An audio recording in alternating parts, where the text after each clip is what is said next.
Yes, the Yankees Entertainment and Sports Network.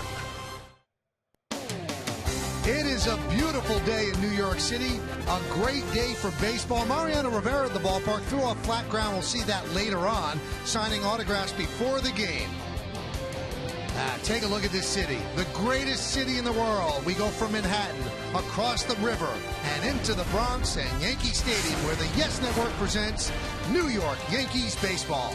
It's the New York Yankees against the Texas Rangers in the first of 4 from Yankee Stadium in the Bronx, New York. Hello, everybody, and welcome to Yankees baseball, along with David Cohn and Paul O'Neill. I'm Michael K. Yankees just came off the road. They were 4-7 in 2 series, and now they move on to this big 4-game set where they'll be battling the Texas Rangers for the best record in baseball. So let's take a look at the New York Lottery pitching matchup for this one. Ryan Dempster came over for the Cubs in a trade, 6-5, 2.65. He'll get the start for the Rangers, and for the Yankees, filling in for the DLCC Sabathia, David Phelps, 2-3 with a 2.42 ERA. And Paul, so far this year when we've seen Phelps, he's done a pretty good job. Oh, there's no doubt about it. This is his 3rd stint with the Yankees. He's called up in July 18th, and since then has not been scored upon. The only problem is he hasn't thrown a lot of innings. He's on a pitch count, so you're going to be in the bullpen early. So hopefully he can get through 5. 75 to 80 pitches is his limit today, and you might see the newest Yankee, and that's Derek Lowe. They officially got him today, 16th big league season, 2-time All-Star with the Red Sox. He threw a no-hitter against Tampa Bay in 2002, and he won a World Championship with the Red Sox in 2004. You see the career record. David, what do we know about Derek Lowe? Well, the thing about Derek Lowe is, when Cleveland fell out of contention earlier this year, he was struggling. But he still has one of the best sinkers in the game over the last 10 years. And if he can still get that sinker down, he could be very effective, especially here in the Bronx with the short porch and right. But Derek Lowe can do both. He can start and relieve, so he gives you versatility and the best moving sinker that I've probably ever seen, at least in my career over the last 10 years, as I said. Well, in these 4 games, the Yankee pitching staff is going to have to get this guy out, Josh Hamilton, one of the best in the game. What makes him so good? Paul O'Neill will talk about it when we return on Yes.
Josh Hamilton has been on fire this month, and really the whole season's been great. He did have a so-so July, 32 home runs first, 99 ribbies first, 70 runs scored 10th, a slugging percentage of .587. Pretty darn good. That's Paul O'Neill. I'm Michael K. And David Cohn will rejoin us in just a moment. This guy is tough to get out, so let's put you on the pitcher's mound. How do you get this guy out? Well, the big thing about him, he reminds me a lot about Robbie Cano. If he swings at strikes, he really doesn't have one way of getting him out. And the reason why is because he's so fast. He has the best bat speed, bar none, in the American League. And then the only way to really get him out is to get him to swing at pitches out of the strike zone. That's the sure way to get him out, and that's the only time he really has trouble. And that's when he struggled in July. He was getting himself out, and he got criticized by one of the owners of the Rangers, Nolan Ryan. David Phelps is going to take the first shot. How do you get out Josh Hamilton? We'll see if he can. Lineups, first pitch, baseball next, right here on Yes.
Toshiba.com.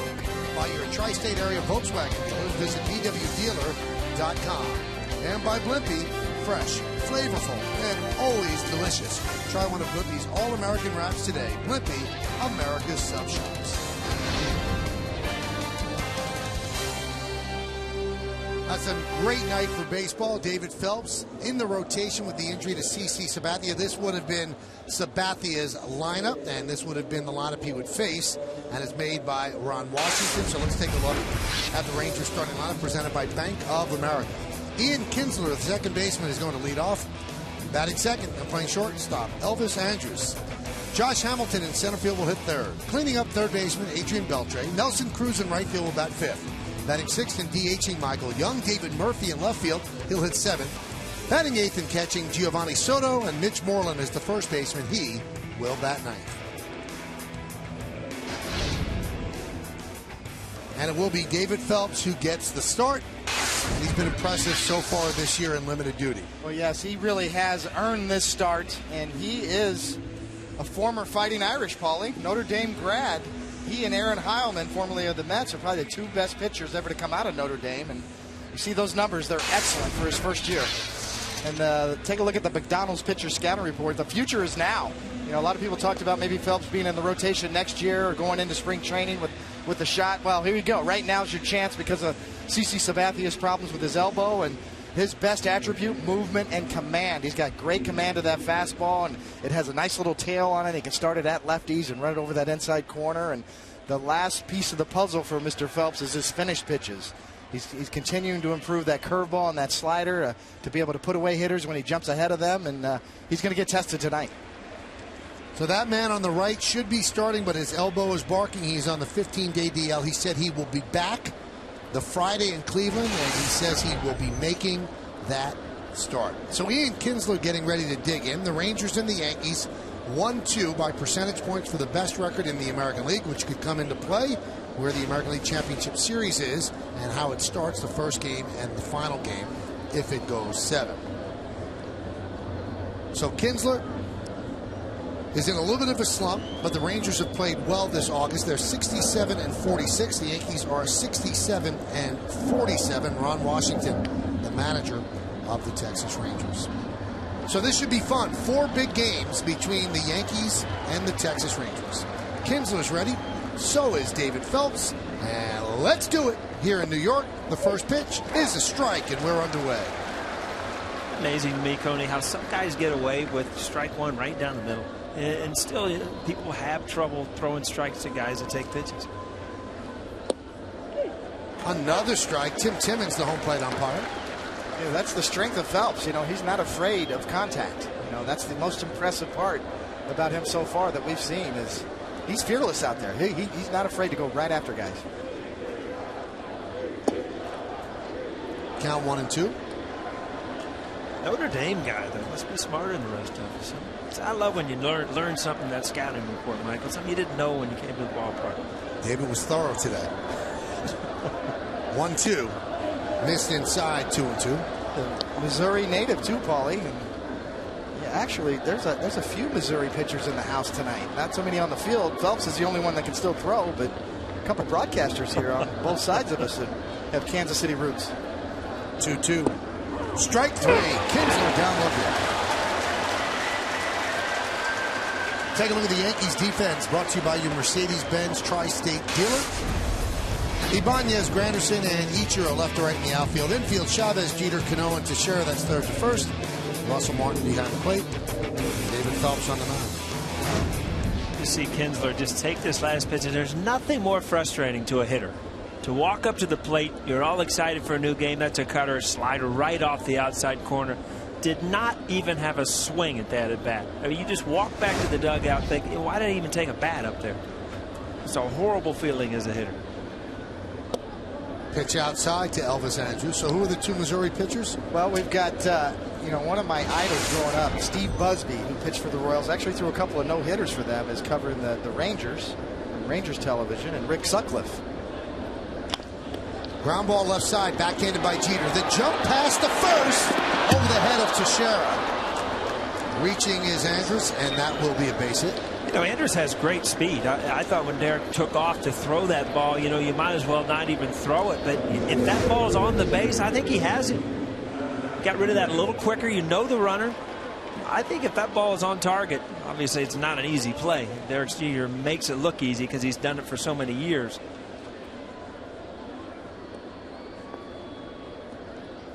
Gets rid of it so quickly, too. Yeah, fortunately, I mean, you always wonder how it's going to go, if it's going to go. It stayed in the ballpark, so it doesn't cost you. No harm, no foul. Teixeira, pretty good little vertical jump there, just couldn't bring it down. All right, so here's Josh Hamilton now, and he has been red hot. He has a 10-game hitting streak and 99 runs batted in. Pitch outside, 1-0. Just to finish that thought, Michael, Rick Sutcliffe, another Kansas City native, is covering the game for ESPN. So we've got some Kansas City guys in the house. You talk about that many people covering the game, you figure it's two pretty good teams going at it. People want to see it. 1-1. There's Sutcliffe. Yeah, the Red Baron. A lot of people know that guy right by him. One of the most famous home runs in Yankee history. Tim Wakefield. Aaron Boone, right behind Bucky Dent. This is why they're all here. This is a battle for the best record in the American League, which does play, obviously, the final role in home field advantage. Coney, you know as well as I do, home field advantage means a lot when you get into those playoffs. When you get to that game 6, game 7, I mean, to be playing at home makes a big difference. Runner goes. Foul back. Well, we already know the World Series home field advantage is in the National League because they won the All-Star game, so that gives them home field advantage. But if you're the Yankees or the Rangers, you want home field advantage throughout the first 2 rounds. You see one of the big differences in offensively, both of these teams can score runs. They both have power. They both have good hitters. But Texas runs. Kinsler has 30 stolen bases last year. Andrews had 37. So at the top of their lineup, they can steal bases and they can make things happen that the Yankees can't do.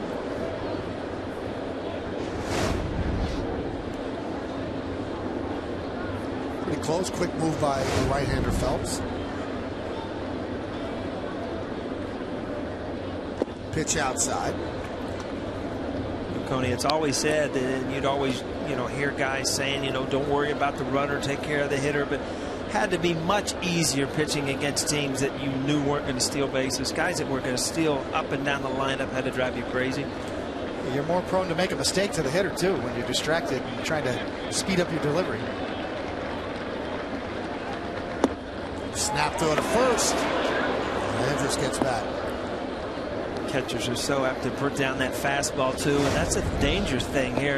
Again, you've got the pitcher trying to pick him up, Russell Martin trying to pick him off, but you just can't make a mistake. You got the best hitter in the league, at the plate, or one of them at least.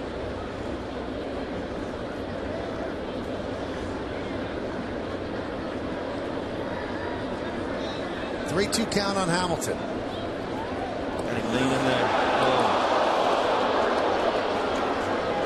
Tell right there, he was going on that pitch. He got caught with the move. He was leaning towards second base.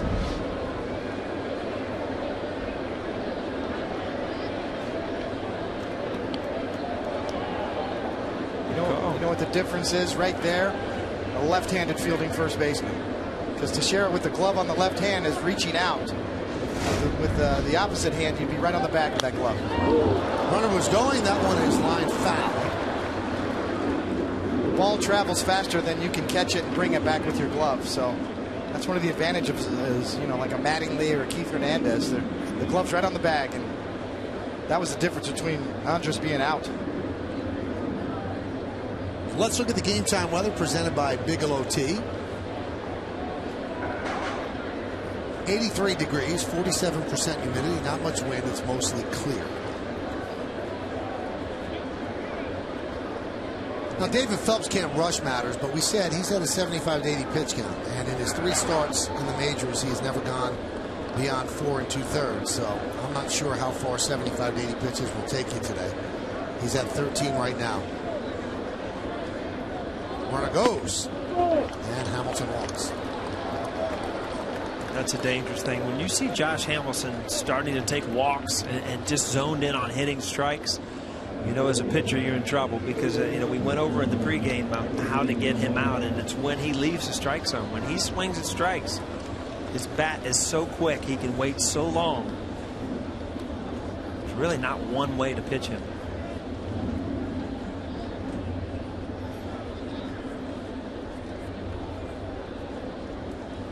Here's Adrian Beltre.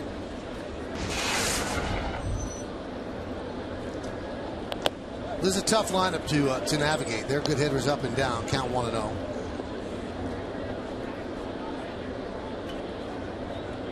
Beltre just 3 hits in his last 19 at-bats, but the Rangers in August are hitting .306 as a team.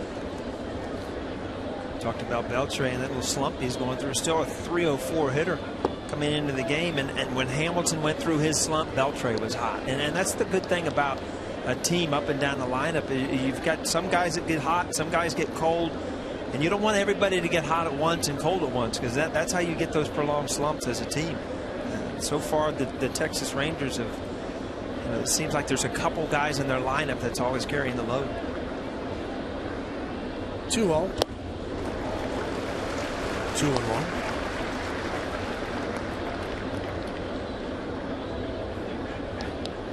Talk about a back leg hitter. If you watch Beltre, I mean, you'll see him on his back knee on some home run swings, and you know, a lot of people believe in the weight transfer to get towards their front foot when you stride, but he'll end up on his back foot, especially in hitters counts where he's trying to drive the ball out of the park. Now it's 2-2 on that foul ball.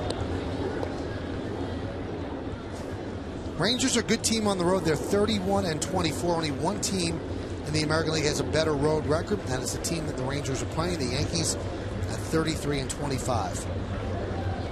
Ron Washington has led his team to 2 straight World Series, but they've come away the loser in both of them. Swing and a miss. Beltre down on strikes. Tony, I was kind of asking you before the game, you know, how's he, and you look at that, the last like 5 feet of that pitch right there. It's 93. Okay, not overpowering, but it kind of has life at that last 10 feet, and that's what a pitcher sees. You see that 4-seam grip. The first 4-seamer that Beltre saw on that at-bat. A lot of cutters. Beltre just caught off guard.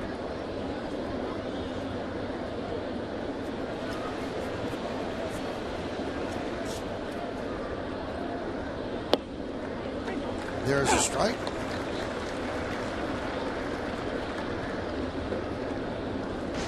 Nelson Cruz, 7-game hitting streak for Cruz.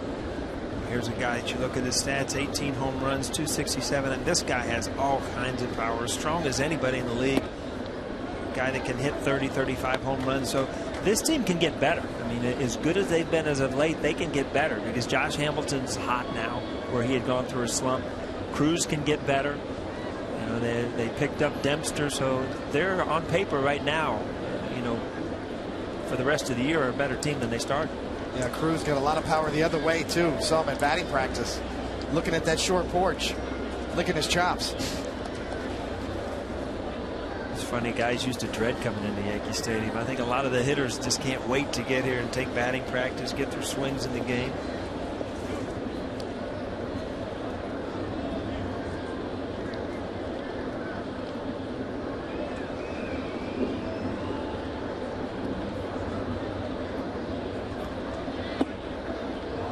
Two and one.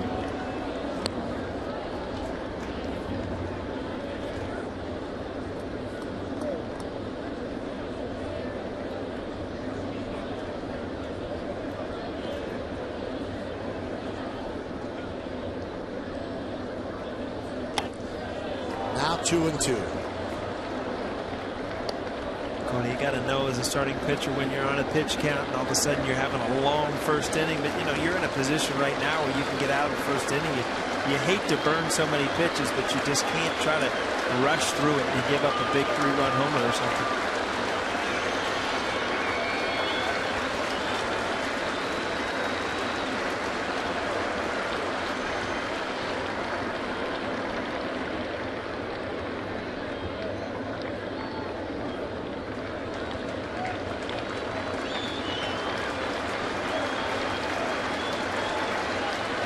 The 2-2. Foul back.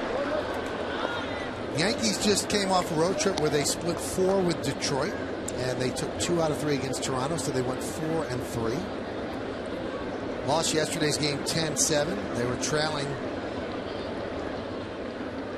10-1 and then made a spirited comeback attempt, but were eventually shut down. Phil Hughes did not pitch well yesterday. He has to get back on track. He had 2 bad starts on the road trip. That one's lofted into shallow center, and that's going to dunk in for a base hit. Andrews scores on the RBI single by Cruz as Hamilton moves to third, and it is 1-0 Rangers.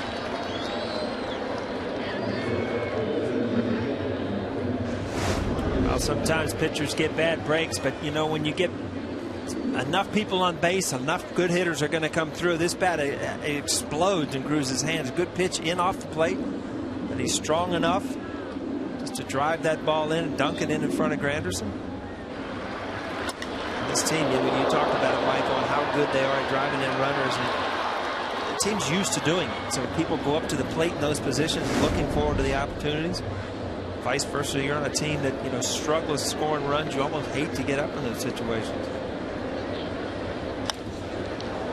High fly ball off the bat of Michael Young. Ichiro Suzuki is there, and they'll make the play, and that will do it. Rangers get a run on 2 hits. 2 men left.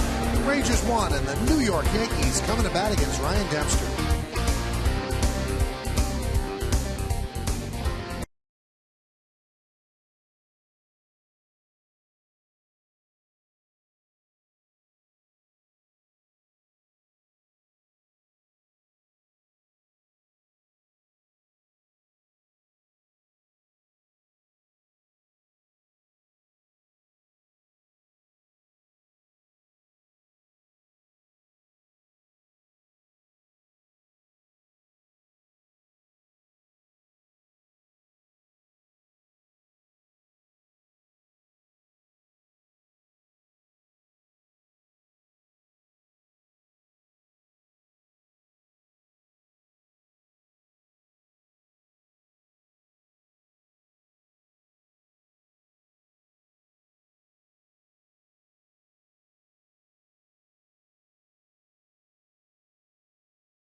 He is going to face, and it's presented by Lexus. The captain, the shortstop, Derek Jeter, with an 8-game hitting streak. He'll lead off. Batting second and DHing tonight, Nick Swisher. Robinson Cano at second base will hit third. Cleaning up first baseman Mark Teixeira. Eric Chavez at third base. He'll bat fifth. Batting sixth, playing center field, Curtis Granderson. Russell Martin will catch. He'll bat seventh. The number 8 hitter is a left fielder, Raul Ibanez. And Ichiro Suzuki in right field will bat ninth. Here's the Dempster. Also a guy with one of the best you will ever hear Harry Carey impersonations, Paulie. I mean, he is phenomenal. I don't know if you've ever heard him, but also got great numbers as well. That 2.65 ERA. Outstanding. And the McDonald's pitcher scout report. You talk about full circle. He was a Rangers 3rd-round pick in 1995. He was traded the following year for John Burkett. And he's finally, 17 years later, making his first start for the Rangers. That's the longest stretch in Rangers history. And the great streak we mentioned earlier, 33 scoreless innings earlier this year with the Cubs. And he's got a partner in crime behind the plate. His catcher for 7 years is Giovanni Soto. So that's got to help. There's Soto. As Derek Jeter digs in. 12 for 35 on the road trip. Had a great road trip. Foul back.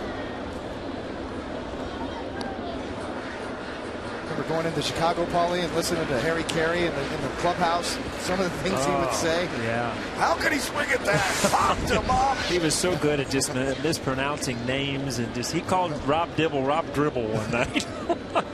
But just part of the going to the game. High fly ball, right field.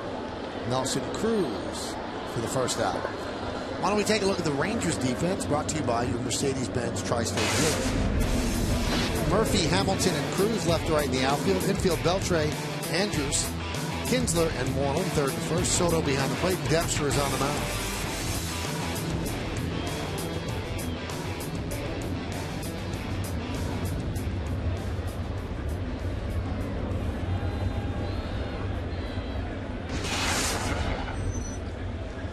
Here's Nick Swisher.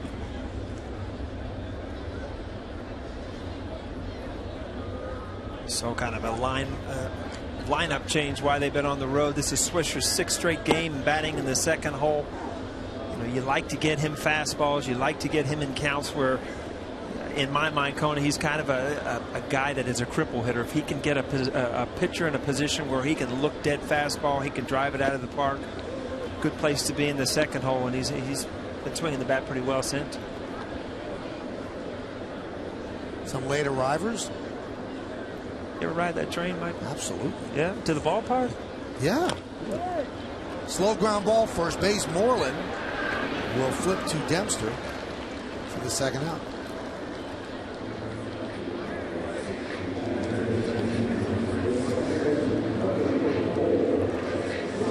That's in Heritage Park, the side of the old Yankee Stadium. Bring back the memories there, huh, Coney? On the old skin infield, dirt all over the place. Watch your lips. Get some bad hops there. That's the reason you have grass. Slow down those hard hit smashes off of aluminum bats. My junior high field was a skin. Was that the last time you played on an all dirt infield, junior high school? Yeah, if you ever took ground balls in the middle of summer in Ohio on a skin infield, boy, you know why they came up with the grass. It becomes all like a parking lot, ball bouncing all over the place.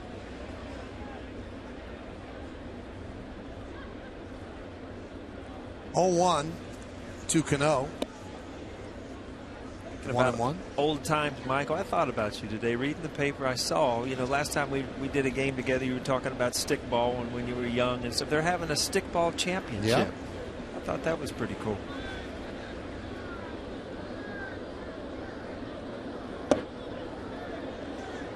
Coney, what is Dempster doing with his glove? Is that just a nervous timing device that he has? No, he's trying to disguise his pitches. You know, Dempster features a split finger fastball, and you can see there, you know, he's got the grip right there. So a lot of pitchers will start with that off-speed grip and then switch, and he's trying to disguise it. So you watch the movement in the glove there. He's changing grips.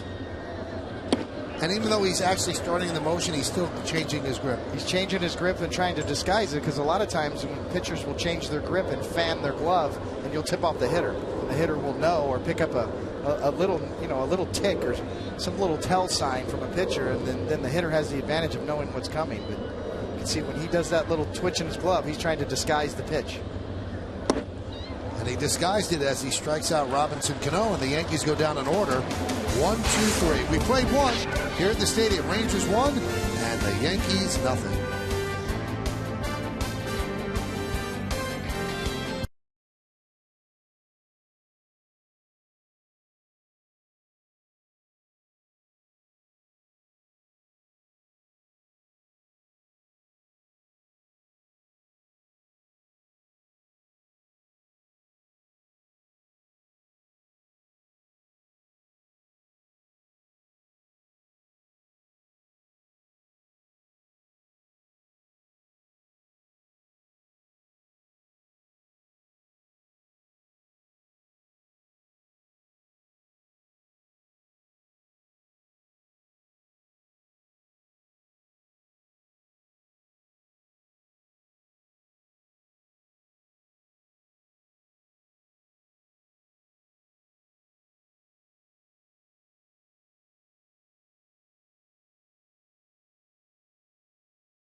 These great shots that we'll see throughout the game, aerial coverage brought to you by DirecTV. If you call yourself a sports fan, you've got to get DirecTV. Call 1-800-DirecTV. Double blimp, avoiding each other. All right, as we move to the second inning, let's check out the Dunkin' Donuts team scouting report on the Texas Rangers. Back-to-back AL champs. You know, Michael mentioned it before. Ron Washington and the manager getting them to the World Series twice. The Power Rangers, and they have great offense. We saw it in the first inning with Hamilton getting going, Cruz. I mean, it just seems like they're right behind the Yankees in terms of power. You know, they thought they were going to be set pitching-wise, especially signing Yu Darvish, but that never works out that way. You know, the injured arms, Kobe, Natali Feliz. It's, you know, on paper, you come out of spring training and you have everything in set, especially your starting pitching. But when you lose a couple guys, very, very hard to replace it. I mean, they've added Dempster, but still, you know, Natali Feliz, he's a power arm. Colby Lewis had playoff experience, but, you know, the Texas Rangers have not missed a beat. Yeah, Colby Lewis, you know, he's a strike thrower, too. You know, he's got some guts and goes right after guys. They're going to miss him. Murphy wraps one to right field. Ichiro back, looking up. See ya. A home run for David Murphy. It's 2-0 Rangers.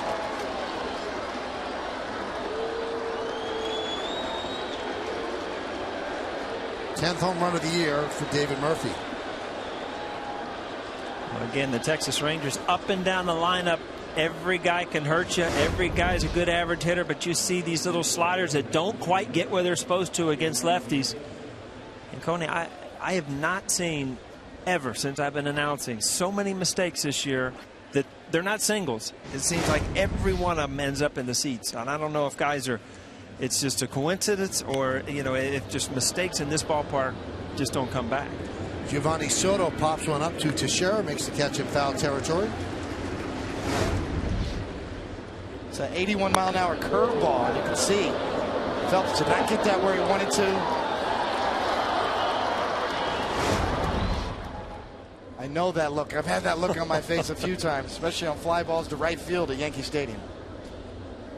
Those solo homers don't upset you that much. I mean, if you're a young pitcher, okay, you know, you're not used to giving up home runs in the minor leagues, but you know, a solo home run just, you know, you get another ball, you get on with it. It's not the 3-run homers are the things that just absolutely kill you as a pitcher.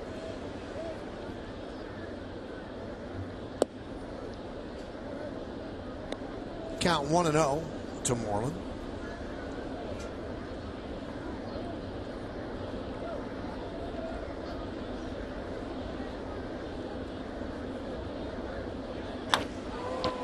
High fly ball, right center. Granderson makes the play for the second out. Well, that had that sound like it was a little more than that, Coney. Just that pop, but he just missed it.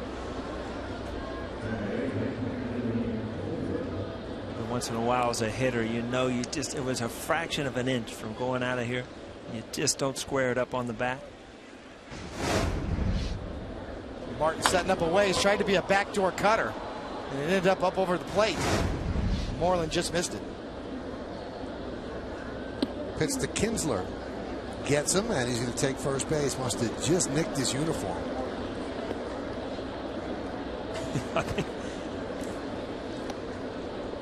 Phelps saying to himself, if you read lips, are you serious? And if you're a pitcher, and it, you know, it caught his uniform right in here on the belt buckle, and you know, you hear that little tick. Sometimes it hits the button.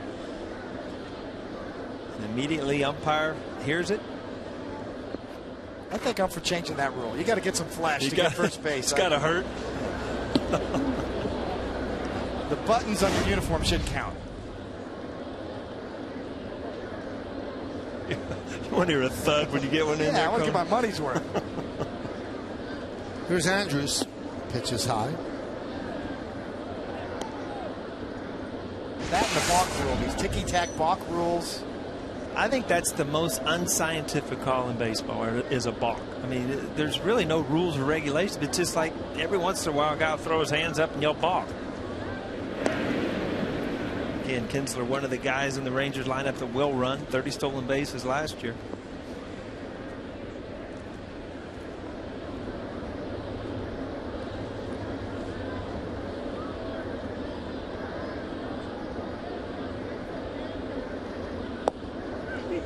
Strike. Yeah, Kinsler's got 20 this year. He's been caught 7 times. Russell Martin, good behind home plate. And Phelps has shown some quick feet. You know, we haven't really seen a lot of his move to first base, but he's shown a pretty decent quick little move, and we know Russell Martin's good behind home plate. A bunt. Bunt's in fact.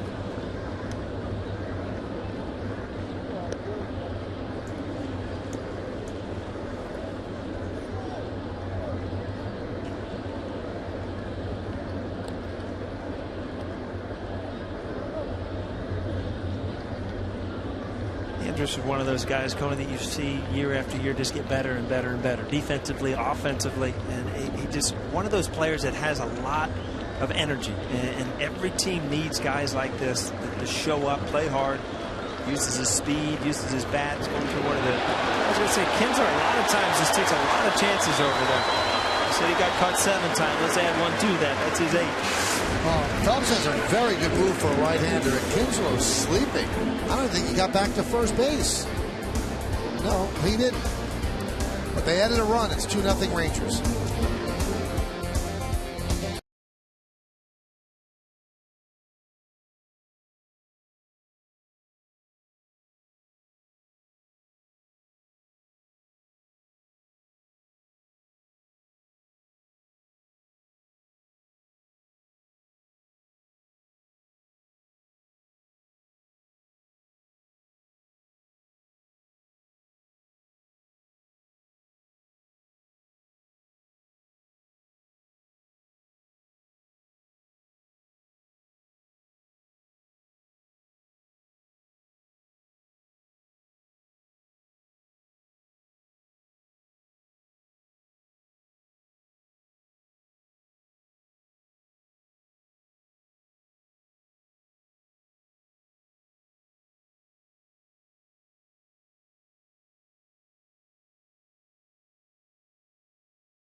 Well, it's time for the Toyota text poll. Here's tonight's question. Which of these hitters do you consider the most dangerous? Your choices are Miguel Cabrera of the Tigers, Josh Hamilton of the Rangers, Mike Trout of the Angels. Text your vote to 42951. Standard text messaging rates apply. Mark Teixeira takes a strike as he leads off the bottom of the second. Texas leads 2-0. First game of a 4-game set. And then after this, the Red Sox come into town.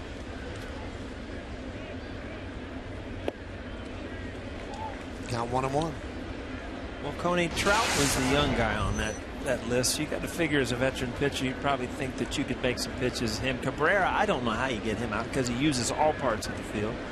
And Josh Hamilton's very streaky. If you get in one of his good zones, I don't know how you pitch him either. But he's a monster. Hamilton's a monster. Trout is just a phenom, but over the last 5 years, I think if you grouped his stats together, he's the best offensive player in the game. Cabrera over the last several years. It seems like he's in the top 3 in the MVP voting. Certainly a candidate every year, a strong candidate. Average, power, big RBIs. Cabrera has not gotten his due, in my opinion. You know, he's due for an MVP award here. That ball he hit in Detroit, Mike, huh? Dead center field. Wow. 540 feet or something, or 440, what was it? 448, I think.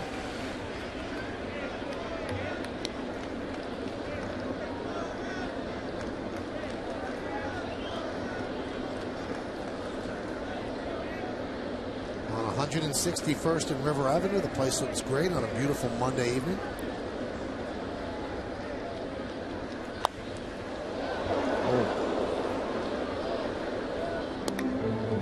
Balls, if you're hitting, you know you hit it hard, you know it's going foul, and you just start like grimacing because you don't want it to hit somebody in the head. You know it's heading in the stand somewhere, especially there.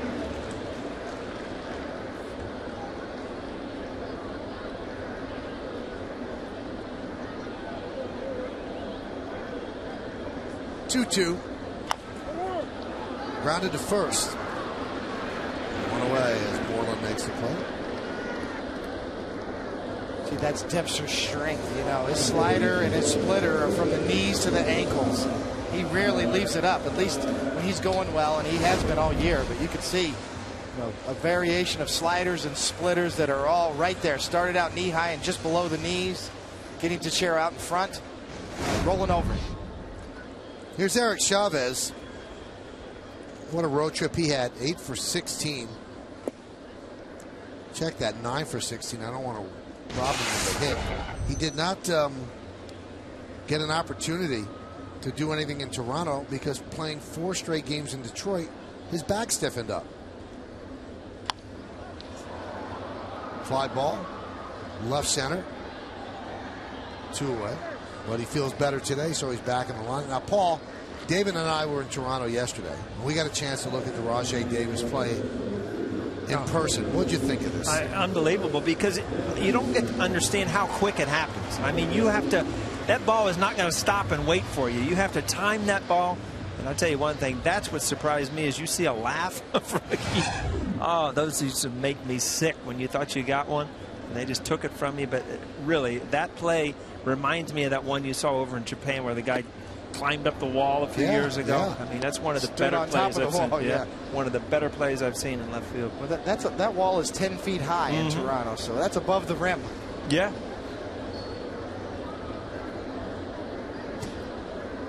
The 0 on to Granderson. Well, McGee yesterday said, you know, I did everything I had to do. He said it kind of was out of my hands. He said I hit the ball well, and I thought it had a chance of going. It would have gone, but he made a great play. Not much you could do about it. He handled it in a very rational way. You know Paul. what? I'm just thinking. I'm going to commend him for it, because I wouldn't be so patient. There's some things in life that you don't get enough of. So when you do, you know, you hit a home run, you deserve a home run. You don't deserve some guy jumping over the wall making a career catch on. The 1-2. Dave Winfield made a play like that at the old Yankee Stadium. I believe it was in left, where he planted his foot on the wall and jumped up. Ken Griffey Jr. made one out in left center field at the old Yankee Stadium. Those are tough plays because it's timing and agility and incredible athletic ability.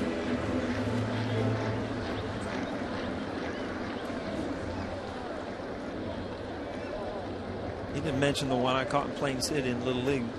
I missed that one. Yeah, little 4-foot wall went over it. Remember those, don't you, Coney? Huh? Little League World Series, you remember those, right?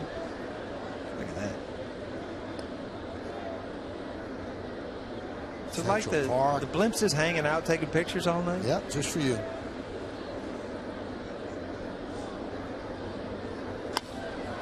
Driven out to left field.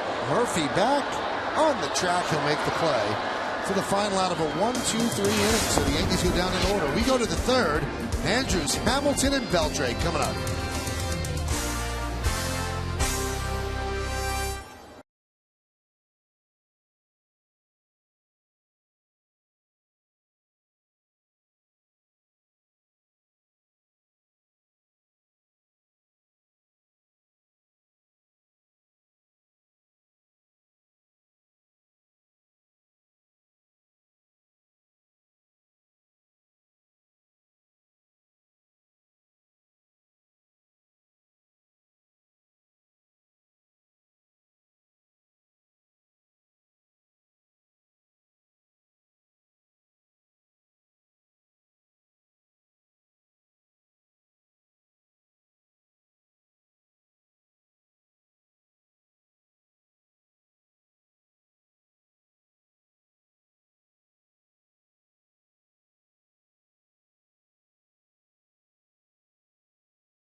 Yankees scored 97 more runs than allowed, which is the best run differential in the American League.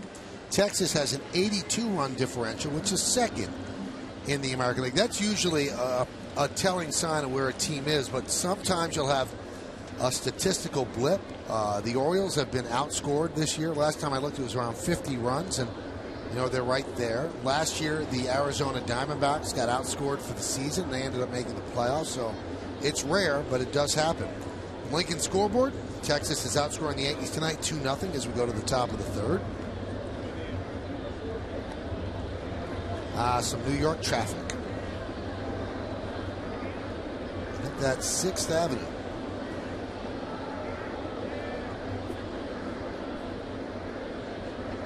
No, that can't be 6th. That has to be 7th because 6th actually goes the other way. So you see the red stoplights at 7th. You had me, Mike. I was going to agree with you. I just started doing the math. You're looking from Central Park, can't see red lights on 6th. Base hit off the bat of Elvis Andrus. So he's 2 for 2. Again, Andrus is one of those guys that you got to keep off base because of his speed. Now you go back to worrying about if you got a stolen base and you worry about Josh Hamilton at the plate. Coney, you remember catchers like to throw fastballs, so they have an opportunity to throw out runners. Josh Hamilton likes to hit fastballs, so I don't know where you go from here. Especially on the first pitch. Hamilton, notoriously the league leader in first pitch hacks. Close to 60%. And there's a first pitch hack, and it's popped up. Chavez makes the play for the first out.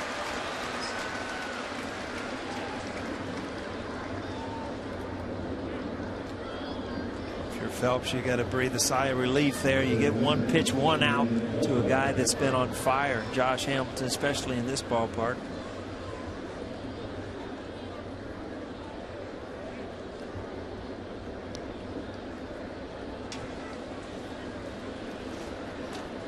Here's Beltre. He struck out in the first inning. 40 pitches for David Phelps, so he's about halfway home right now. 75 to 80 is the limit. Came close a couple of times against Andrus in the first inning. Did pick off Kinsler in the second. So if anything, the Rangers are getting a pretty good read on David Phelps' move. For a right-handed pitcher, too, it's all about the feet. Phelps has shown very quick feet. Nice pick there by Teixeira, who's going to talk with Phelps. I mentioned the great Kansas City Royals pitcher Steve Busby, who's in the booth to the left of us covering for the Rangers, and he had one of the best pickoff moves ever for a right-handed pitcher. One of my idols growing up, Paulie, watching him with the Royals in the mid-'70s. There's Steve right there, great young pitcher. He was the first guy to have rotator cuff surgery by Dr. Jobe. Wow. Didn't work out so well, so his career was cut short, but he had 2 no-hitters and a 20-game winner. But the quickest feet I've ever seen from a right-handed pickoff move.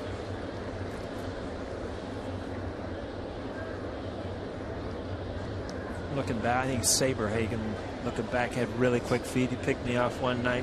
Andy Pettit, obviously, from the left side, had a great move. But Mitch Williams, the Wild Thing, had a great move. Grounded in the hole, grabbed by Jeter. He has no play.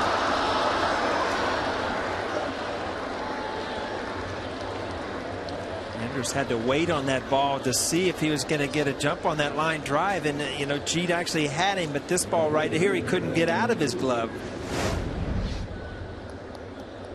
Yeah, it looked like Jeet thought he didn't realize he was going to have that much time. And had more time than he thought. And on the transfer, the fumble.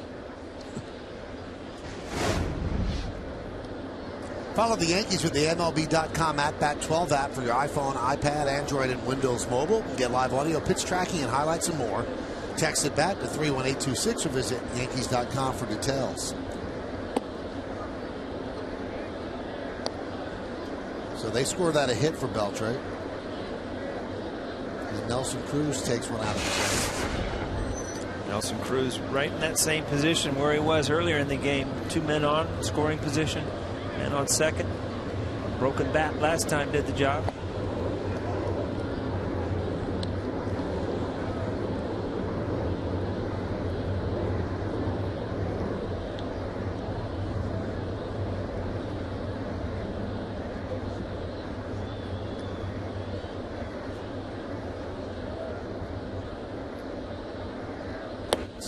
miss.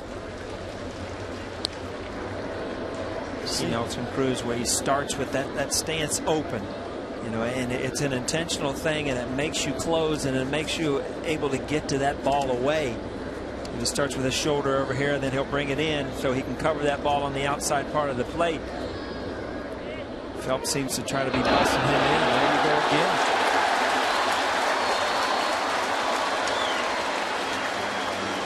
Well, he has really helped himself twice on the bases now. I'll tell you what, these are guys that they take chances. Ron Washington can't be upset. If your team runs, it steals bases, you win games that way, and sometimes you lose outs that way. Nice little trick move there by Phelps. You know, the lift of the leg and the reverse spin. Watch him like he's going home. Oh, little deke, just enough. Little wheel move there. Ground ball to Chavez, goes the short way, and Phelps works into and out of trouble. No runs, 2 hits, no errors, 1 man left. We're going to the bottom of the third, and the bottom third of the Yankee order.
Red Sox icon Johnny Pesky passed away.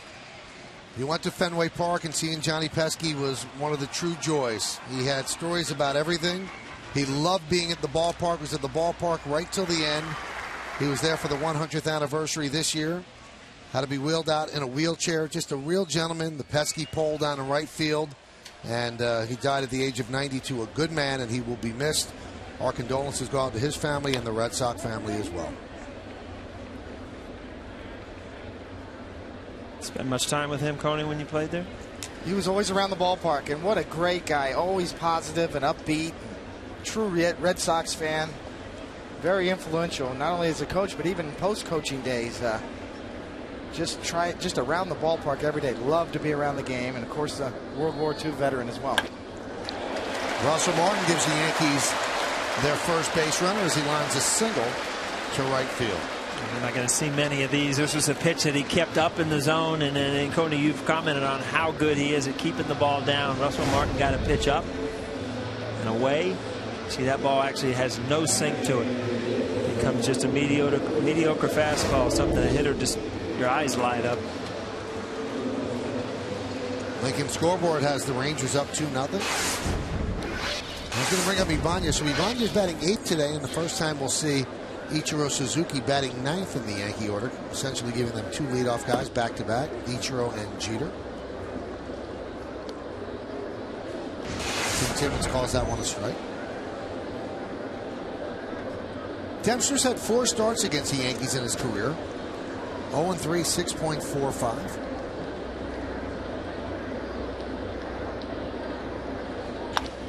Lined into right field. It's a base hit in front of Cruz. So back-to-back singles.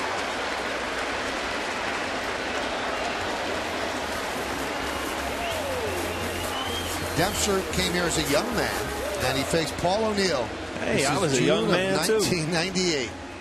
Uh-oh. See, he doesn't throw those high sinker curveballs anymore, Cody. And David Cohn in that same game had a complete game. Coney, what kind of angle was that? Look at that twinkle toes right there. The Magic 1998 season. Punched out 14. Wow. For fun. Wow. Outdueled Dempster.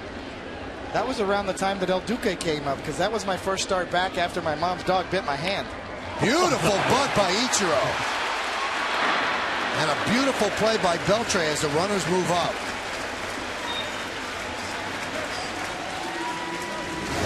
You don't see this much in the Yankee offense, but Jeter will do it once in a while, and Ichiro does a good job here. Watch him pull it back and get it right off the end of the bat to deaden it. Soft hands. Watch the technique. Just deaden it. Dead fish right down the line. Cody, didn't you get your finger pinched bunting once? I did. I shattered my hand. Yeah, when I was with the Mets, my pinky got shattered. Trying to bunt, couldn't get out of the way.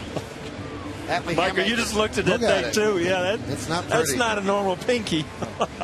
Wow. So Ichiro with a sacrifice bunt, and that's going to bring up Jeter with runners on second and third. Now, again, you don't see this a lot with the Yankees, but, you know, as a hitter, what a big difference now. A man on first and second, and now you've got a man on second and third. You know, base hits, 2 runs. They're giving you anything in plays, an RBI. Strike on the outside corner. Dempster's not not really a strikeout pitcher, so, you know, as a hitter, you're feeling confident you're going to put the ball in play, at least get one in.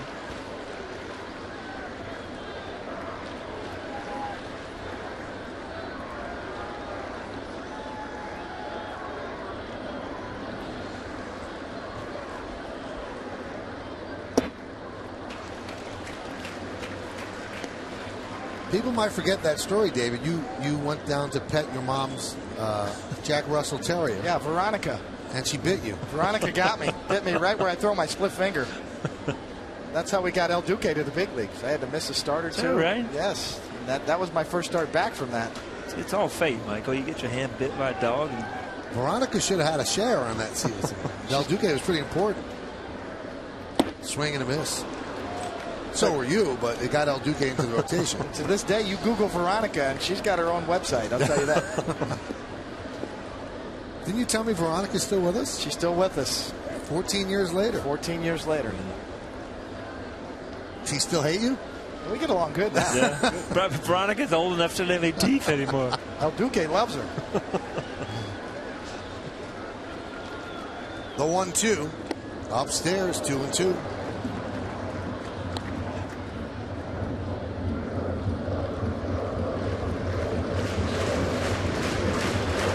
You've got Martin at third. Ibanez at second. 1 man out. Yankees trail 2-0. We're in the bottom of the third. Nice crowd on hand on a beautiful Monday evening.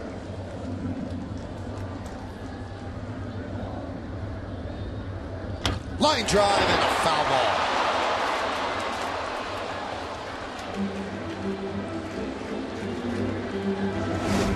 Little splitter down and in. Speeds up Jeter's bat.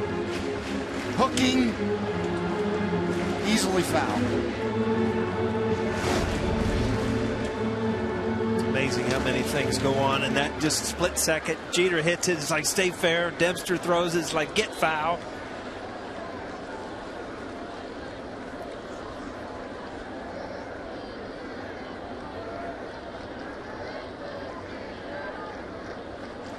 Two. 3-2.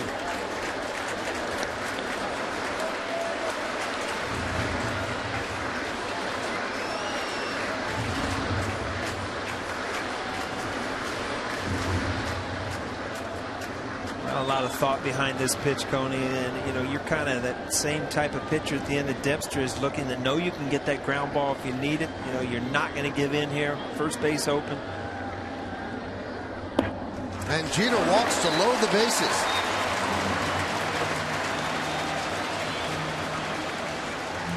Mike Maddox, Rangers pitching coach. And that's going to bring up Swisher.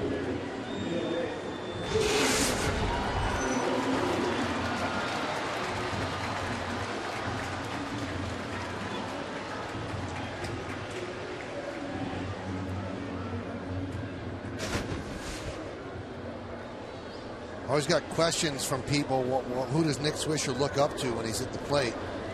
You see him looking into the skies, looking up at his grandparents who have passed on. And every single at bat, he looks up there. We've seen some guys do that too. You know, sports psychologists will teach that as sort of a pre-shot routine, like a golfer, that sort of clears your mind. You do something the same way every time, and there's some comfort in that. And that sort of a way to be consistent. That one's drilled deep to right field. There it goes. See ya! A grand slam into the second deck, and the Yankees lead 4-2.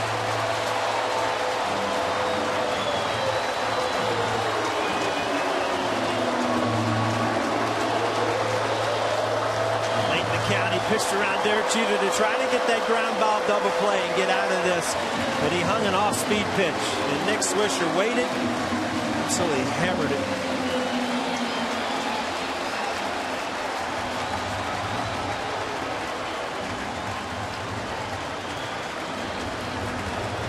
Sixth career grand slam for Nick Swisher.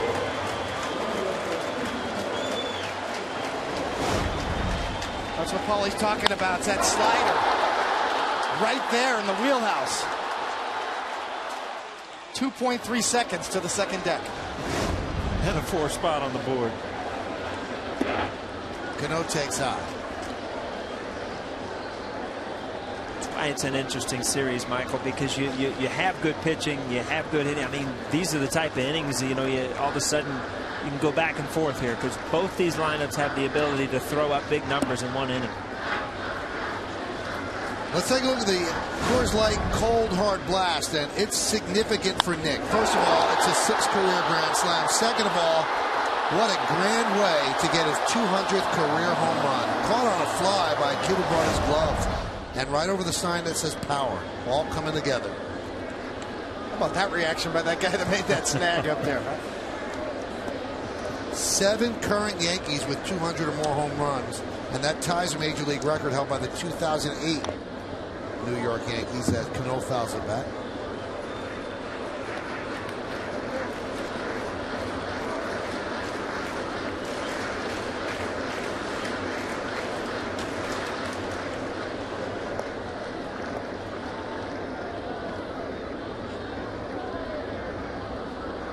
$15 home runs for Swisher this year. 12 of them have come batting left-handed. Let's take a look at the list from the 2008 Yankees, guys with 200 or more home runs, and this year's team. Alex and Derek are there, and then the rest are different. Only 2 teams in Major League history with 7 players with 200 or more career home runs.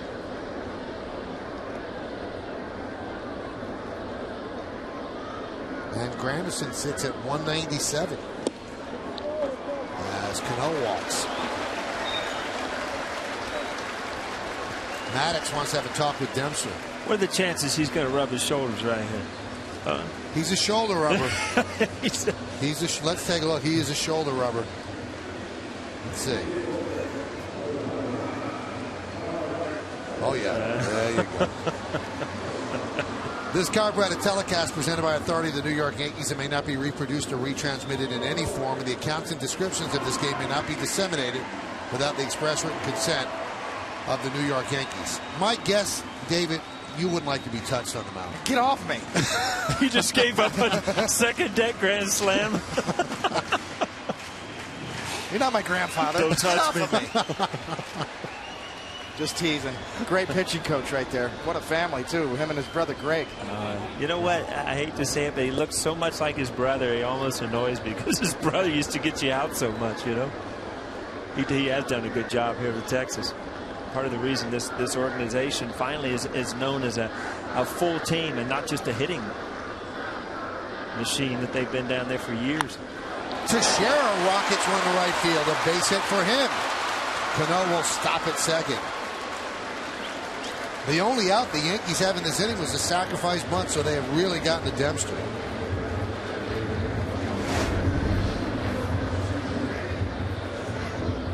Ball tailing away, but you see it's so weird how he gets that front hip and he can still cover that ball away. Everything has to be in sync. If he's out in front a little bit, he gets good extension.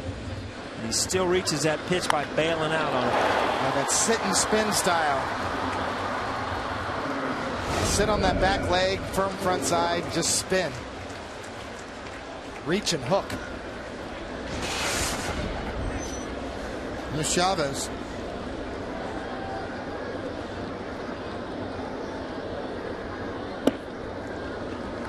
You know, the grand slam by Swisher was the 10th grand slam allowed by Dempster in his career. And then you look at a guy like Jim Palmer. He never allowed a grand slam. And since 1948, only Kenny Rogers with 11, Nolan Ryan with 10, and Mike Jackson also with 10 have allowed 10 or more grand slams. Nolan Ryan. Base hit. Cano rounds third. They'll hold him up. Cruz has a really good arm. And the bases are loaded again, this time for Granderson.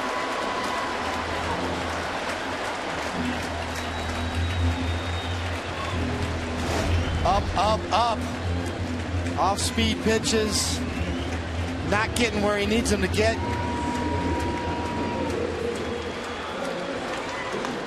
A lot of questions about National League pitchers that come to the American League. Type of adjustments that need to be made. You get shell-shocked in a hurry over here. You know, it's funny you said that because I was almost going to say, Coney, the difference here is you're seeing guys in the 7th, 8th hole that are able to hit the ball in the seats and not make, you don't have outs in the lineup. Pitching around guys who get double plays, all of a sudden the guy hits a grand slam. I mean, it's a different game, more offense. Here's Granderson. No one up in the Ranger bullpen. Now, Dempster's record in the National League is 106-106, and against the American League teams, he's 12-15. This year with Chicago, 5-5, 2.25 in 16 starts, and in 2 previous starts with Texas, a 6.35 ERA. It's a different league. It's very obvious. High fly ball, center field. Hamilton back, still back, and he makes the play in front of the track. All 3 runners tag. Scoring is Cano. Swisher moves to third, Chavez to second, and the Yankees lead 5-2 on Granderson's sac fly.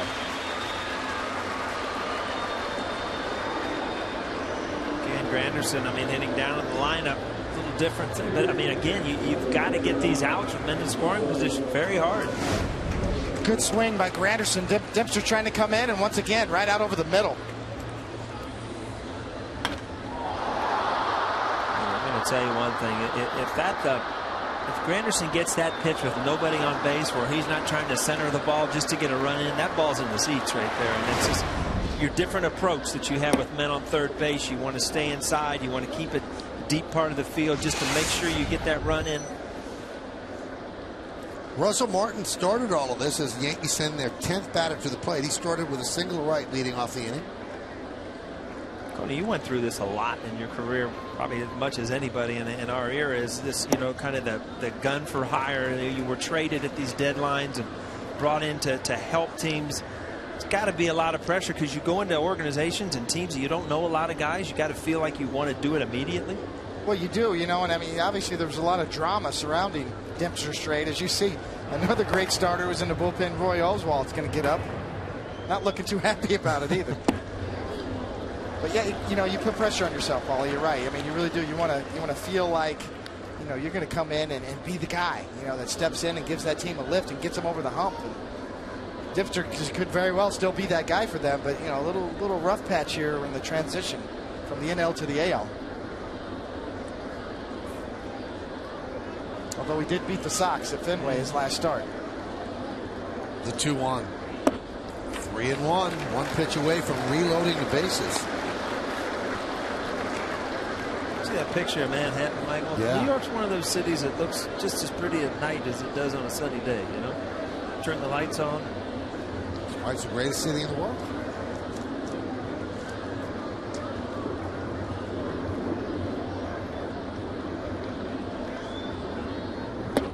Even a young man from Ohio came to love it. And a young man from Kansas City. Yes, he did. The lights are on in my apartment right there. Right over there. Right there. Almost. The west side or the east side? That's the east side. That's the east side.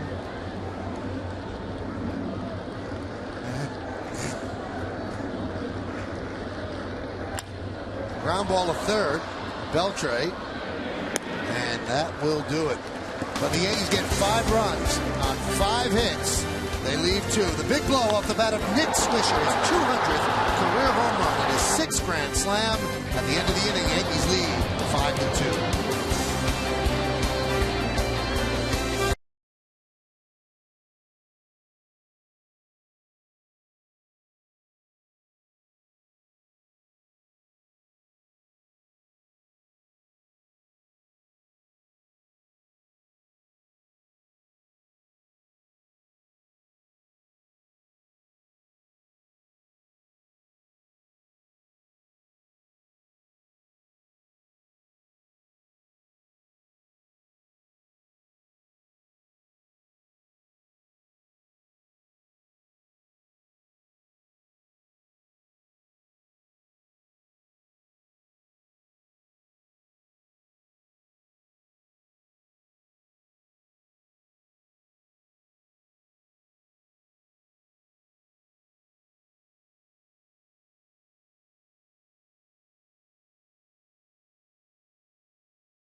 Since 1920, what 4 pitchers have won at least 110 games in both the American and National Leagues? We'll find that out in the bottom of the inning. Michael, I got a question for you. You see that picture there? Yep. All through the inning, I was watching him. He's wiping his face off. He's sweating bullets. And he's still got his jacket and tie on. He's elegant. Yeah? Absolutely. Impressing his daughter there? I guess.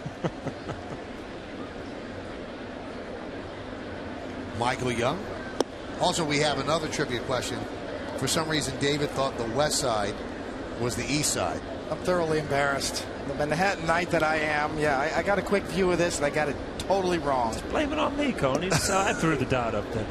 Huh? All right, it was Paul who drew the dot up there. Yeah. Here's the Empire State Building, folks. And there's a crane or two up there. Fouled away. Michael Young, a lot like Derek Jeter, loves to hit the ball to right center field, right field. Kind of a free swinger. A lot of hits.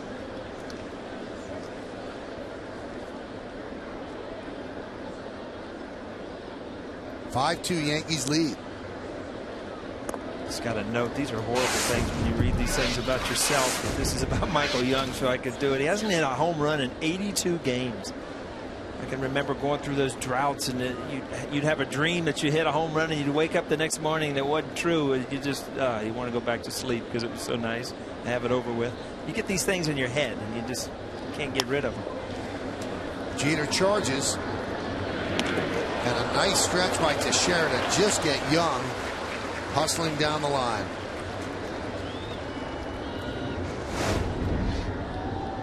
Somehow kept his toe on the bag. Foot on the bag. That's a dangerous play there. And a lot of, always first baseman you'll see got a toe in the bag. His foot got on top of the bag there. A lot of times you get stepped on by the runner there. That's a nice little outdoor area here at the stadium. I think that's somewhere down the right field line. Like Michael, that's during Jody's Terrace at Yankee Stadium right there. Nice.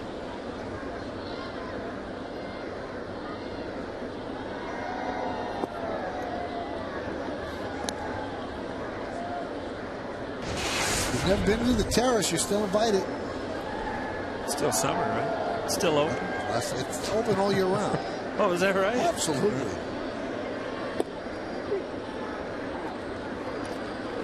Count 1 and 2 to David Murphy.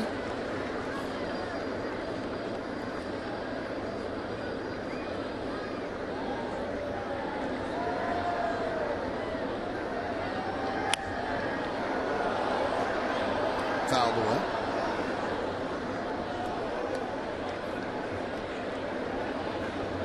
Two very important Yankees sitting in the dugout and sitting on the DL. And the Yankees still doing well without Andy Pettitte. And the second time that CeCe's been on the DL this year. But the first time ever for an arm injury. If you look at that story right there, I mean, Andy could give him an arm and CeCe could give him a foot and they'd be healthy, right? Between them. Both of them right on the edge of the facial hair rule. Pushing it. Driven out to right field. Ichiro back. He's on the track. He leaps. He can't make the play.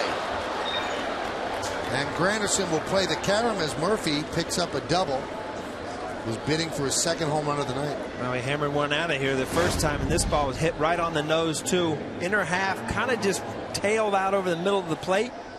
The only thing that kept this in the ballpark is he didn't get it up high enough. It's too much of a line drive. It just beat Ichiro to the wall. No padding there either. The auxiliary scoreboard. Bang.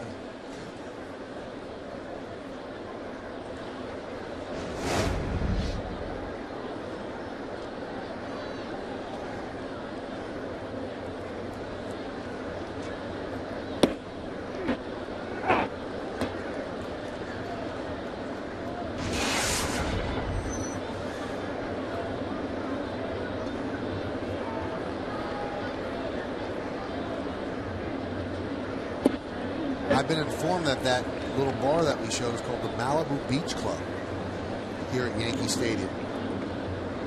Well, it must be a high view to see Malibu Beach from here, huh?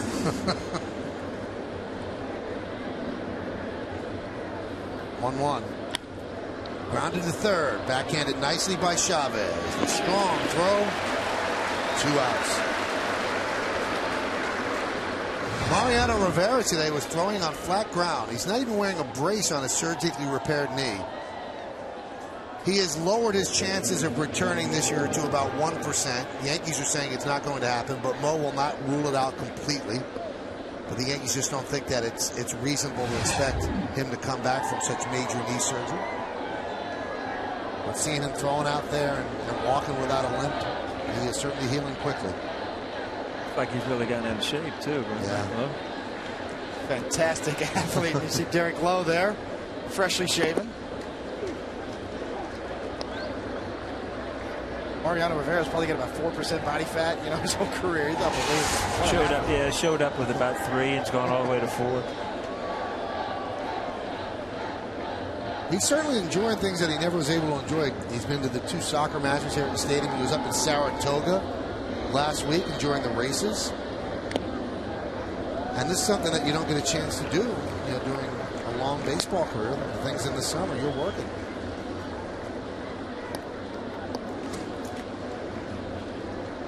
You talk so much about Dempster and how he has to be down and he's getting hit hard up in the zone. And Phelps, you've seen he's using that pitch intentionally. up and in on guys, and if you keep it right in on their hands, you can get away with it. You cannot miss out over the plate, and he's done a good job the last couple innings doing that. You can cut it a little bit to get it in there.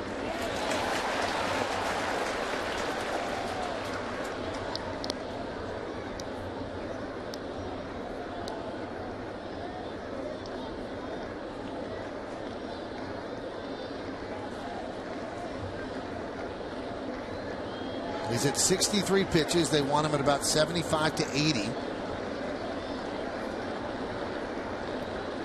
0-2 count on Moreland. Runner at second. Yankees lead 5-2. High fastball. Kind of see the formula Phelps has. It's almost Greg Maddux-like, or at least trying to emulate Greg Maddox's style with sort of the two-seamer swing back pitch over the inside corner that starts at lefties. He'll also cut it in there, up and in, the pitch that Paulie was talking about, and a curveball and a changeup. Swing and a miss, got him. 4 in the books for David Phelps as he strands a runner at second base. We're going to the bottom of the fourth. Ibanez, Suzuki, and Jeter coming up.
Powered by Kia Motors. To learn more, visit kia.com. By J&R Music and Computer World. And by Honda. Find your own great ending at the summer clearance event now at your Honda dealer.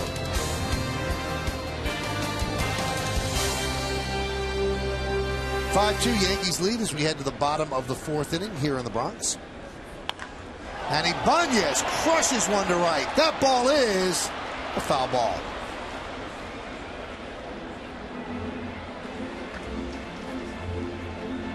What's that feel like? I mean, if you'll watch Ibanez's reaction as a hitter, you know immediately that you hook that ball foul. Very, very seldom is it right at the pole and is going to hang on. Usually, if you get out in front just a little bit, you see he did, and you get around the baseball, you get that hook to it, and it's just, it won't listen. Do you think, well, I'm not going to hit another one like that in this at bat? Oh yeah, it drives you crazy because you know you're not going to see that pitch again. I mean, that's a mistake out over the plate.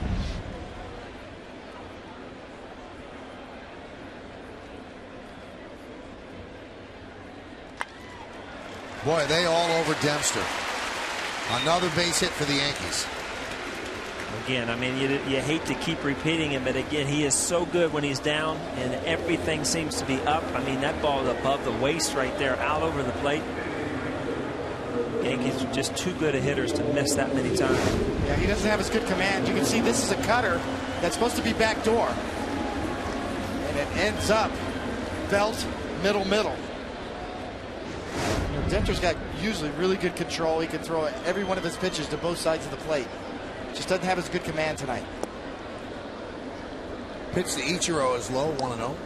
I mean, if you look at him, I mean, he's in an adjustment period. There's an adjustment coming over to an organization every time. But you've got to believe that, you know, before this season's over, he's going to be one of those guys they'll lean on going into the playoff, that they can consider to, you know, going out there and shutting a good team down. He's smart enough. He's been through enough. He knows how to pitch. He just tonight cannot put the ball where he wants.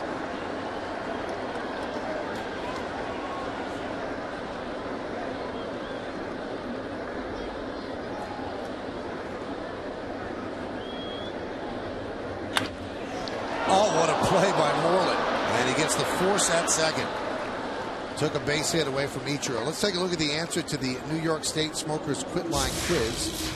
Since 1920, what 4 pitchers have won at least 110 games in both the American and National Leagues? Did you do that, Cody? No. You one of those? No. Nope. Gaylord Perry, Ferguson Jenkins, Nolan Ryan, and Randy Johnson.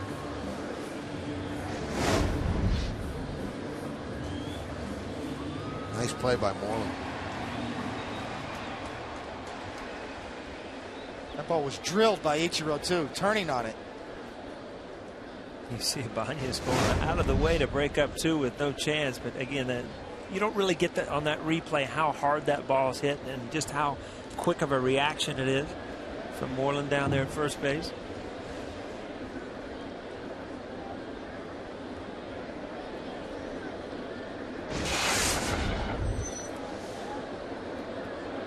Jeter walked in the 3rd inning to load the bases and then set up Nick Swisher's grand slam.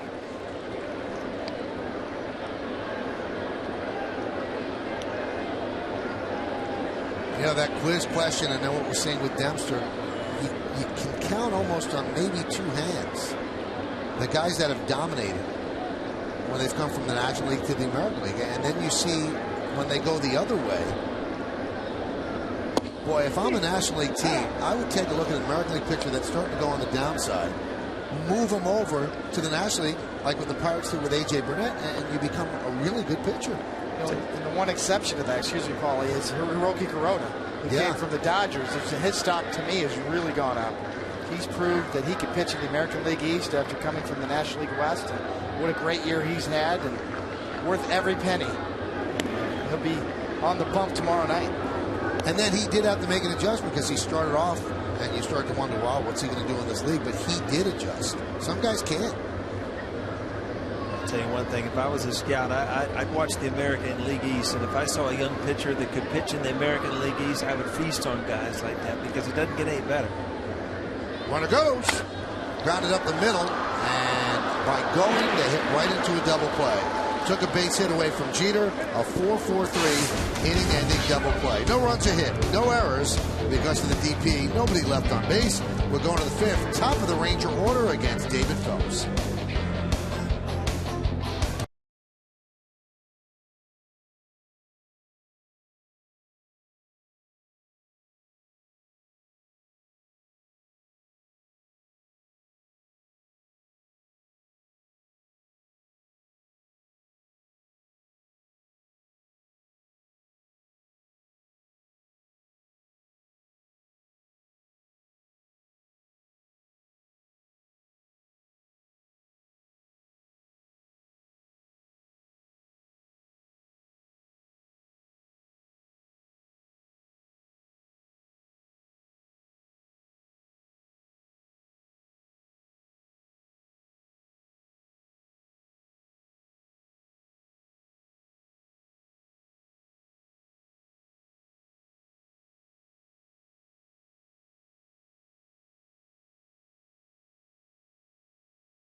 DirecTV. If you call yourself a sports fan, you got to get DirecTV. Call 1-800-DirecTV. I'll tell you what, these shots are just great from the DirecTV blimp. I mean, this city, as Paul mentioned earlier, it just looks so beautiful at night. I don't know how many cities could look this good. I guess maybe Paris, France, but pretty neat stuff from the blimp. Nice grass infield there, Paulie. That's a good one there. This grass infield looks pretty nice inside the ballpark as Ian Kinsler leads off against Phelps. Now, Phelps has never gone more than 4 2/3 in any of his 3 previous starts, and he's right up against his limit. They want him at 75 to 80. He's at 66 pitches. Cadillac scoreboard has the Yankees up 5-2. Now, the Yankees don't have anybody up in the bullpen. Count 1-1. I'd love to get him through this 5th inning, obviously. Starting to stir. If he has a long inning, he probably won't get through it. But if he could get him through that 5th inning, then he gives him an opportunity to get the win. That was Boone Logan getting up. Ian Kinsler pops it up. Swisher calls off Phelps. 1 away.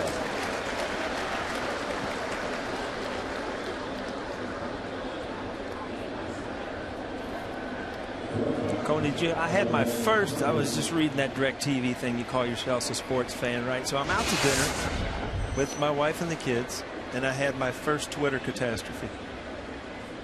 It's the last day in Detroit.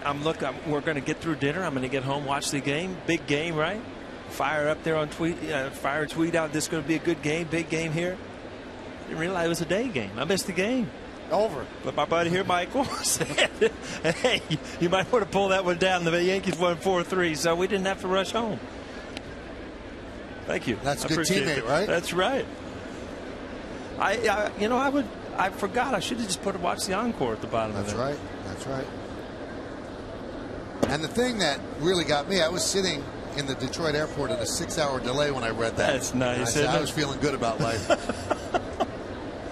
When my phone started blowing up. That happened to me a few times on the road, beating the streets at night, and then you wake up about noon, and oh my God, we got a day game. Hope I'm not pitching. Missed the bus. That's when if you got a good teammate, he'll call you or come bang on your door and save you. Carry you to the bus. Derek Lowe now warming alongside Boone Logan. There's a strike. Now there's a discrepancy. We have 2-2, which I think is right. The scoreboard in center has 3-1, and the umpire is saying to change it. He's turning around to the scoreboard and saying change it to 2-2. So we are correct, and there he goes. Now the scoreboard is as well.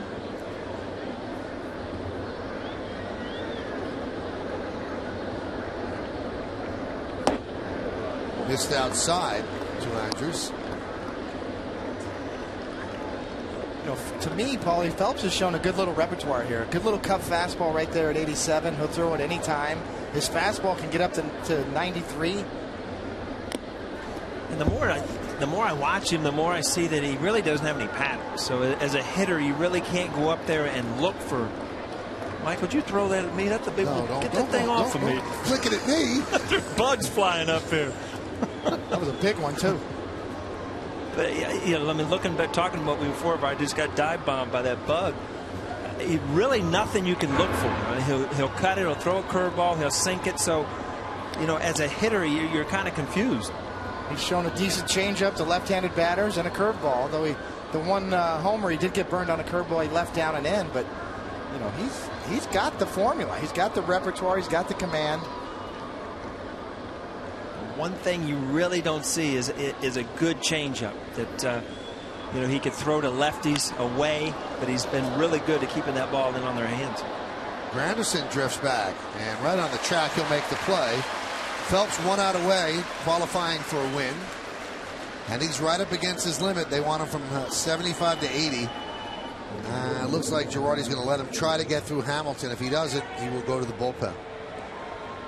Not going to pull a Denny Nagel on him, is he? Not right now. Well, there's no cone warming up. The 4 2/3. That's a beauty, isn't it? Especially in the World Series. Highest pitch count for Phelps this year is 89. Hamilton really likes that first pitch. He fouls it away. Well, one thing's for certain is that Phelps has earned this start. There's some bugs in the house. See, Hamilton's got a little trouble, too. I don't know if you saw it when I flicked that, but the bike was hitting the deck over there. I thought he was going to fall out of the booth. That was your intent. Here's the 0-1. And it looks like Phelps is going to have a chance to get a win as he turns it over the bullpen. So he works a 1-2-3. Fifth inning. He throws 78 pitches. Does a good job filling in for CC.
Come out to Yankee Stadium this Thursday afternoon, August 16th, for a special giveaway when the Yankees conclude their series with the Rangers. The first 18,000 guests in attendance are going to receive Yankees earbuds, courtesy of Wyndham Rewards. For tickets, log on to Yankees.com, visit the stadium ticket window, Yankees clubhouse shops, or call Ticketmaster at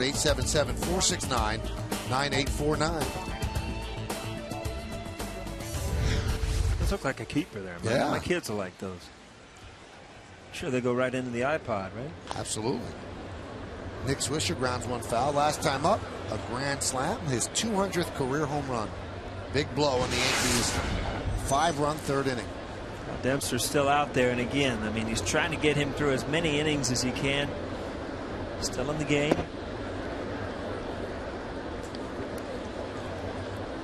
Cadillac scoreboard at 5-2 Yanks. We talked about Phelps giving the Yankees 5 innings, and this was supposed to be CC's start before they put him on the DL. And Joe Girardi was talking yesterday before the game in Toronto. He said, we can survive losing CC for a couple of starts in the regular season. He said, we need him right in the postseason. I don't know if we can survive the postseason without our best. And really the way it's set up, CC's only going to miss 2 starts. And now, one of the starts, they got a representative outing from the kids, so that's one less start they have to worry about not having CC. I'll tell you the one thing, I mean, we talked about his stuff and everything. It's just really his demeanor out there. It's just, I don't care who's hitting. I'm throwing a strike. I mean, Josh Hamilton hit that last ball right on the nose, but again, I mean, he's trying to get ahead of guys. He's throwing strikes. Strike right there is Swisher down looking.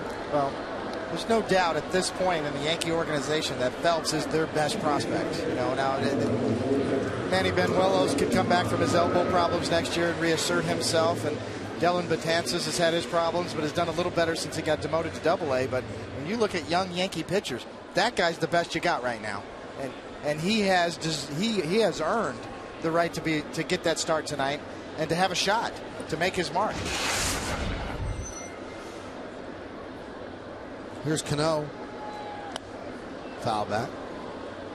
And you see where Robbie, you know, is getting himself in trouble a little bit, and that ball just out of the strike zone. And He's such a good hitter that he sees the ball even when it's out of the strike zone and thinks, I can hit this. This ball just up.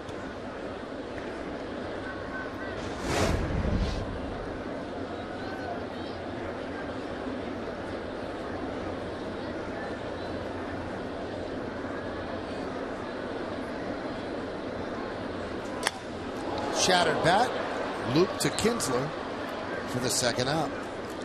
All right, let's take a look at the results for tonight's Toyota text poll. We had asked you, which of these hitters do you consider the most dangerous? Here's how you voted. They agreed with you guys. 48% say Cabrera. Then it's close between Hamilton and Trout.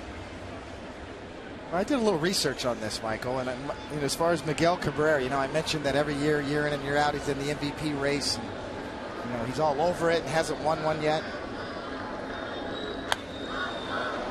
Popped up. I'm going to think about this, Conan. Will you finish this story next inning? We'll come back. It was 2 outs. Tony's going to tell us his research, and Phelps is going to watch the rest of this game and turn it over to the bullpen.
Baseball on Yes is brought to you in part by Ford, the official truck of the New York Yankees.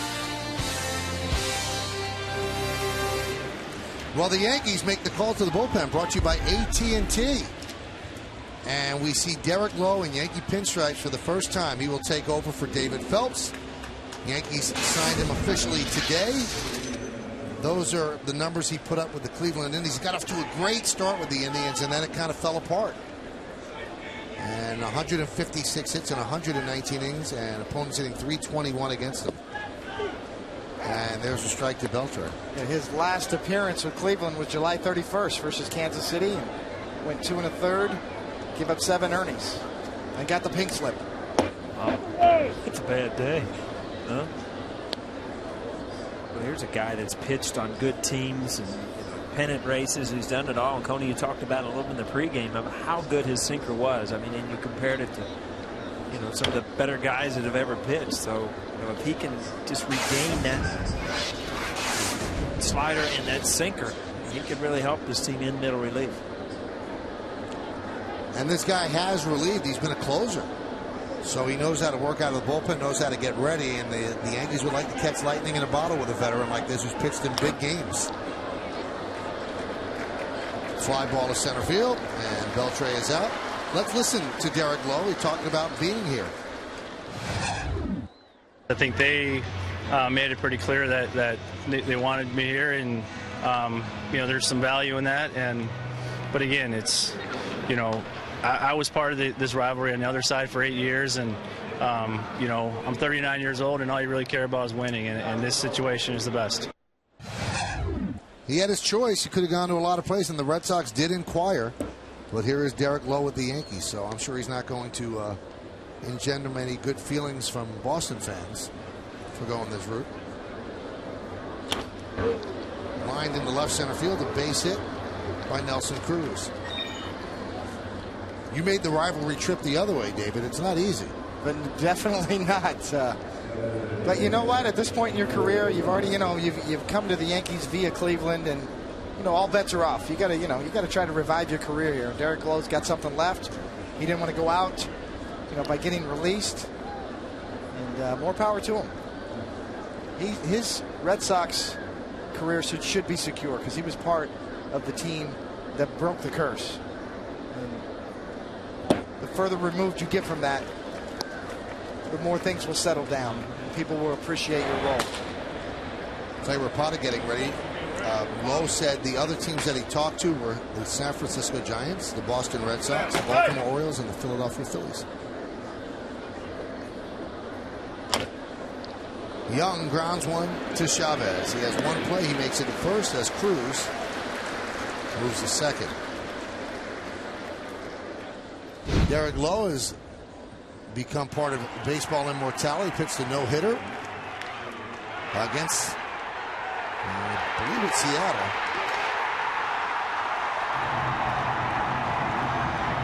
And David, you could talk about that feeling.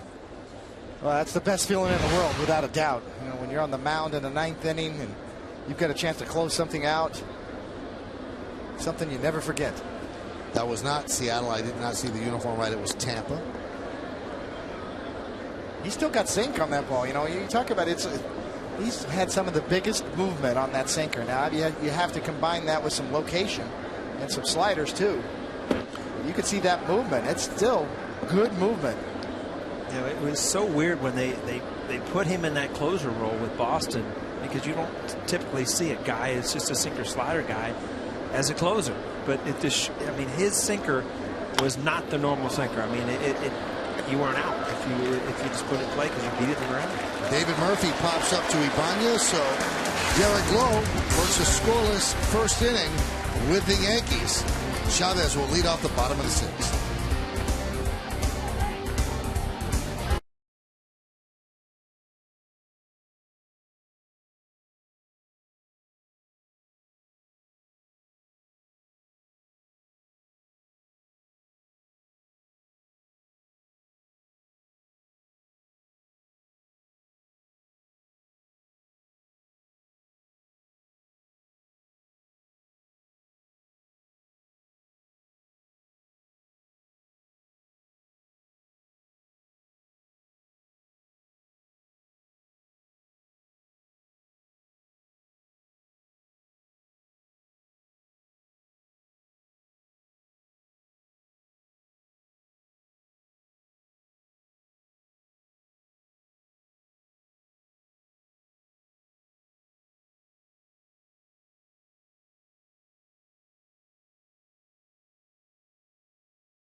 Starting pitchers brought to you by Verizon Fios. Introducing Verizon Fios Quantum Speed Internet twice as fast as anything America has ever seen.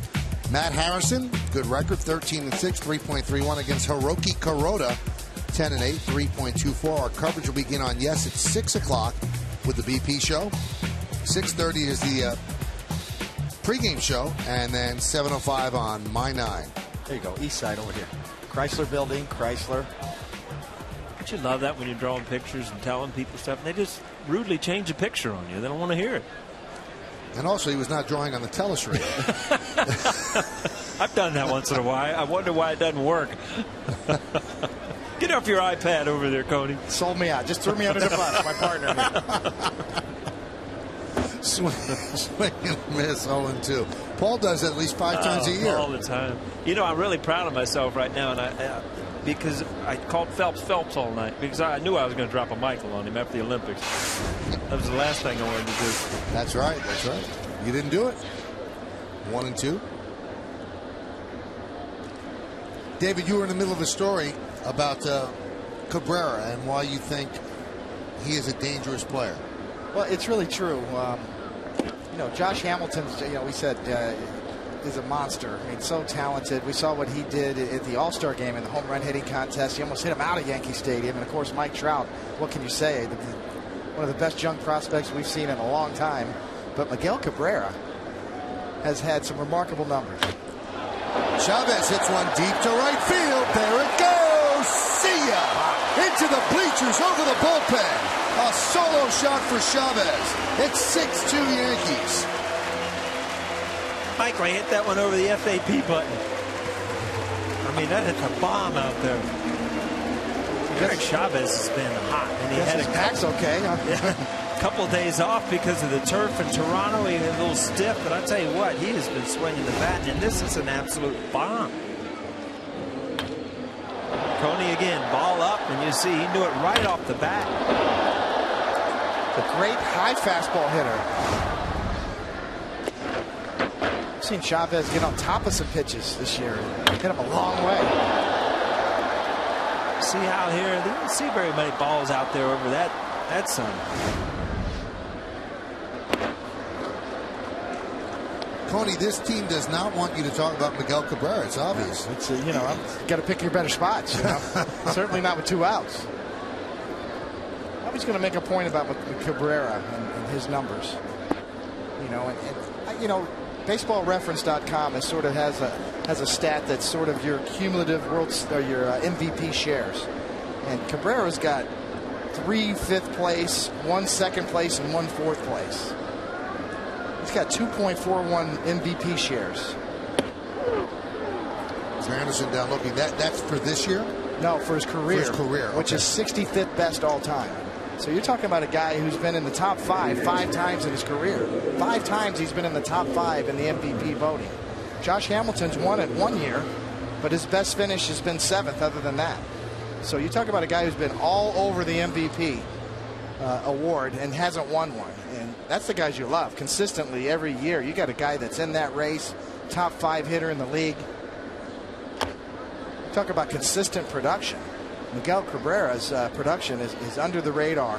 Maybe not in Detroit, but nationally. I mean, you don't really, you don't. Maybe a lot of guys know how talented he is, but you don't realize the type of career this guy is putting together. Hall of Fame type numbers. Yeah, he's not under the radar in the pitchers' meetings around the league. There's no doubt about that. I mean, he's a hitter that really doesn't have any way to get him out time and time again. And Hamilton, I think, is a much more streaky hitter, and when he is hot, you better pitch around him because he's going to hurt you too. If you think about it, there's a handful of guys that are just better than everybody else, and we're talking about 2 of them tonight, and Cabrera and Hamilton. I throw Robbie Cano in that mix. Trout, he could be in that mix if he continues this, for a few years. So there's in every sport all the way up, there's just guys that are better than the rest of the league, and we're talking about a few of them tonight. Martin strikes out looking, and that'll bring up Ibanez. And one final point to make about Hamilton. The year he won the MVP, it was somewhat disputed by a lot of people because he didn't play in September. I mean, he had built up such an unbelievable season, then was hurt and didn't play in September and still won the award. A lot of people felt, how do you win the award just playing 5 months? But the team did get into the playoffs. There's a ground ball to second. Kinsler's there. And that'll do it as Ryan Dempster bounces back from this. Oh, did Chavez crush it? His lucky 13th home run of the year, and the Yankees now lead 6-2.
Look at the 3 strikeouts, K by K, brought to you by Mazda.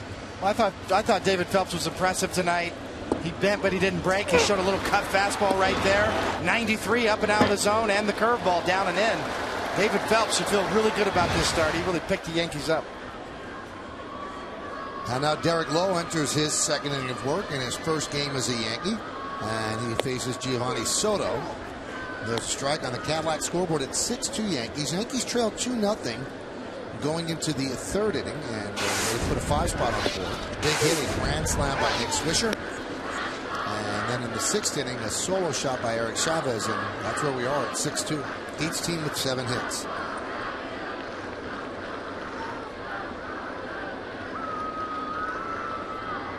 The 0-2. Did he go?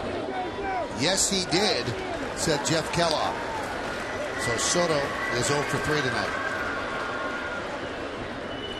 And Epley and Rapata are ready in the Yankee bullpen.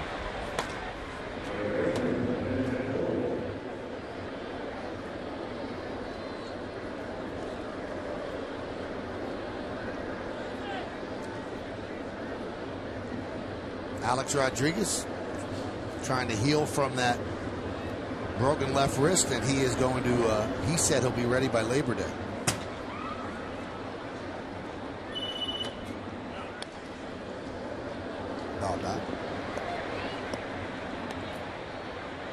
I think Derek Lowe's best year probably 2002 as a starter. He went 21-8 with a 2.58 ERA. His best year as a reliever was 2000, where he had 42 saves out of 47.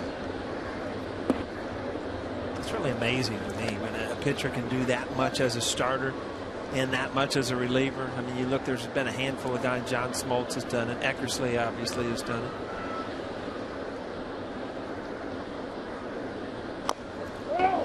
And we interviewed Tony La Russa today on center stage that we'll see in the future on Yes, and he said that when they got Eckersley, he fought it tooth and nail. He wanted no part to do with the bullpen, he said, because he considered that's where failed starters went.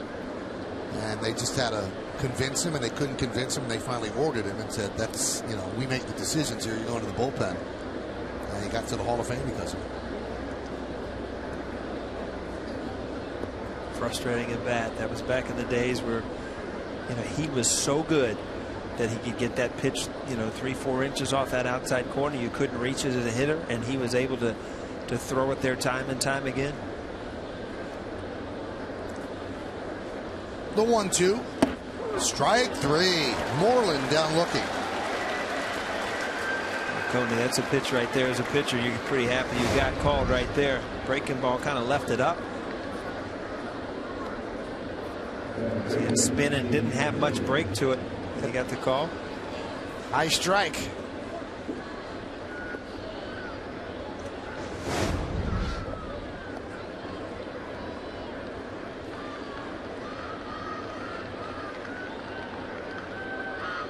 Here's Kinsler.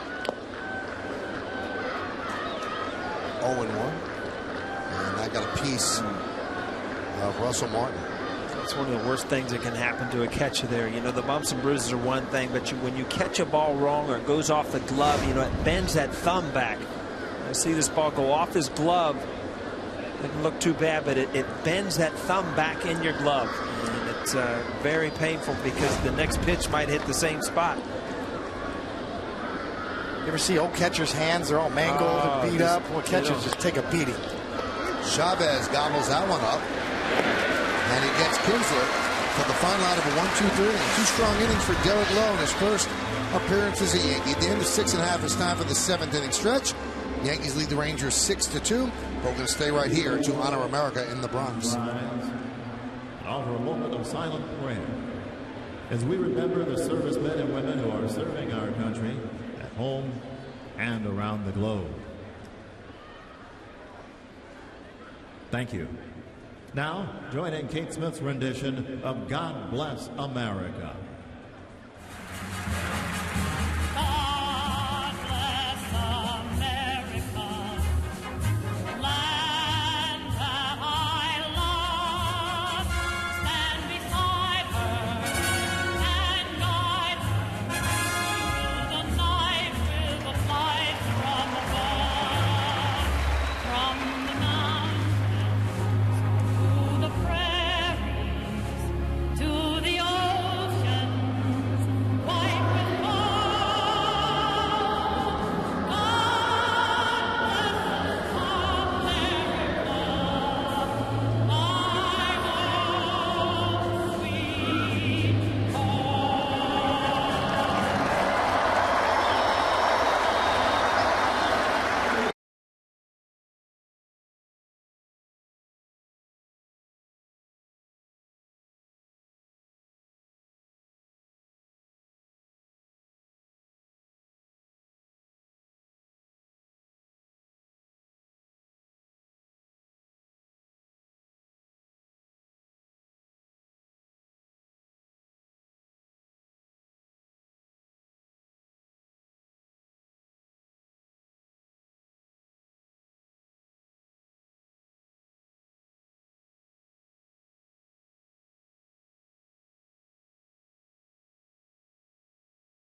Yeah, here we go again.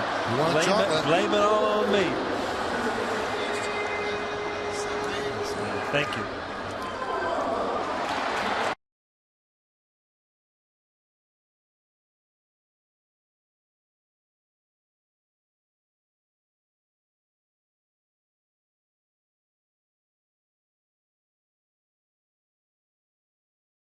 And Meredith on the post-game show. Let's take a look at the game summary right here. It's brought to you by your local Nissan dealer. Each team with 7 hits. The Yankees lead 6-2. Thanks to the Swisher Grand Slam, his 200th career home run and 6th Grand Slam Phelps gave the Yankees 5 innings, and Chavez 2 for 3, a solo home run. As we go to the bottom of the 7th, Dempster's still in there, and Ichiro lead off. Cadillac scoreboard, 6-2 Yanks. Look back, Michael, and you know the Yankees right before they went on the road struggling a little bit, and then they go on the road, lose the first 2 games to Detroit, who was playing well. All of a sudden, you know, they had a big game, and they've played pretty well since. So, you know, this is the type of team you have. You're going to go through your hot streaks, throw together 7, 8 wins out of 10, and then every once in a while the home run's going to go away, and you're going to struggle a little bit. But still, very capable day in and day out of putting up runs on the board.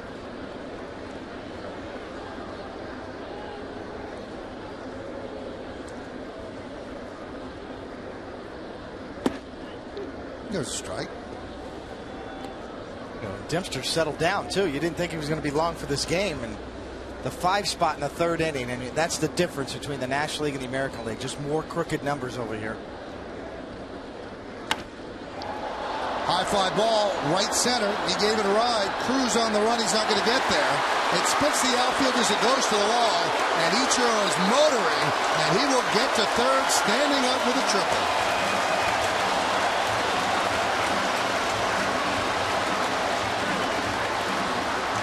Tony, I'm not even going to say it, but I bet this ball was up in the zone. Ichiro just kind of hooks it out to right center field.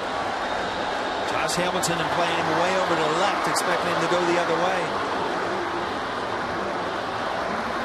Easy stand-up triple. There it is. Ball up, kind of tailing away. When that ball's up, Tony, you know it doesn't sink. It just kind of tails, and it stays on the same plane as the bat.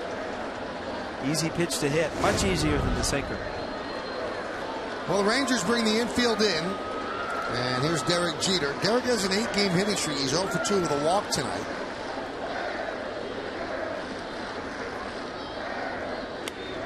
Fights that off and fouls it off. Right in on the hands.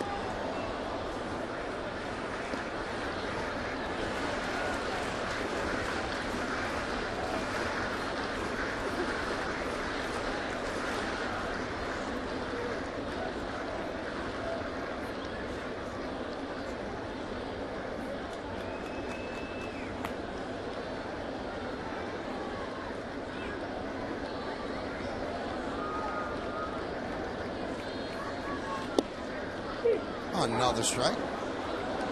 0-2. Derek thought that was too far outside and a little low as Michael Kirkman is up. With 2 lefties in the bullpen for the Rangers. Rangers actually carry 8 relievers and just 3 extra players.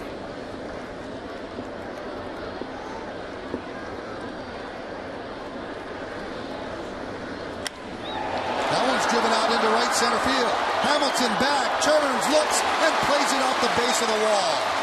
Jeter is at second with an RBI double. Scoring easily is Ichiro, and the Yankees lead 7-2.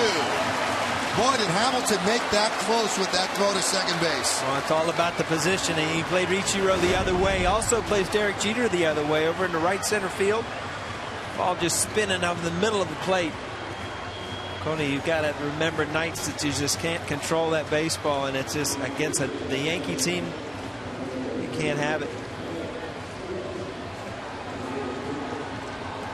With this double, Derek extends his hitting streak to 9 straight. That's how close it was. But clearly in there on Yesmo.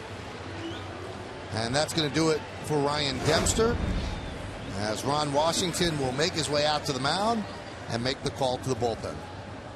So Dempster hung in there. He went 6+, but he gave up a couple of home runs and now run this inning as the Yankees lead 7-2.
Sports icon Shaun White takes a seat on the new GMC Presents Center Stage with Michael Kay. The two-time Olympic gold medalist discusses his snow and skateboarding success and how he became one of the most marketable faces in sports.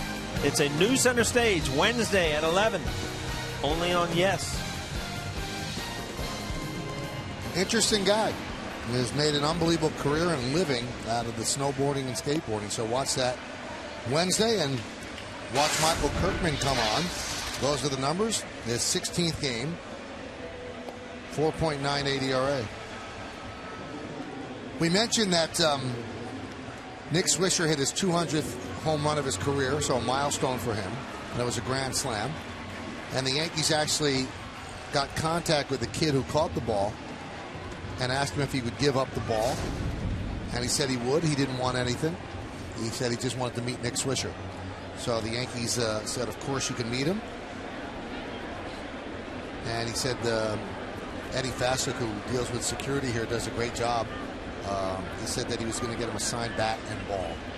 Although he didn't want anything, just to meet Nick Swisher. So that's kind of nice. Yeah, Eddie's the best. He's been around for a long time, too. It's great. Eddie was the first guy that I met when I came to New York for a press conference. And he took Neville and I in his car, drove out into Westchester, so we're thinking, where are we going to live in this place, right? You know, the first time really in New York, and ended up helping us find a condominium or like the little home we stayed in out there the whole time. So.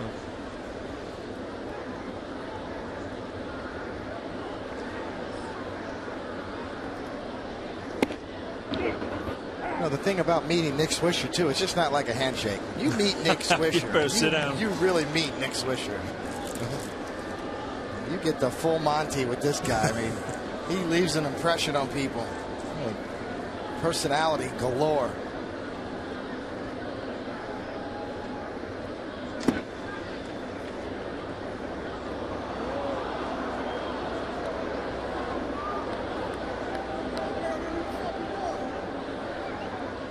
He said, I barely went. We'll see here. We got a pitcher and a hitter up here. Let's do it. See, I'm saying no. Everybody says no, but the bat head was right over home plate. So if he would have thrown a pitch in the strike zone, he could have fouled it off. Yeah, he would have fouled it off over in the legend seats. He had no intent of putting that ball in play. You thought he swung there? I think it should be if the bat head's in the strike zone, because you could spoil a pitch that otherwise would have been called a strike. Has nothing to do with breaking the wrist. Has nothing to do with intent. If the barrel of the bat is over the home plate and you could spoil a pitch that I would have struck you out with, that's a strike. The plane, like the plane of the end zone, the plane of home plate going straight up. If your bat head is over home plate, it should be a strike. So they're standing at the back of the box. Get a little more room. Nick Swisher will dunk one into left center field. It's a base hit. Jeter will score.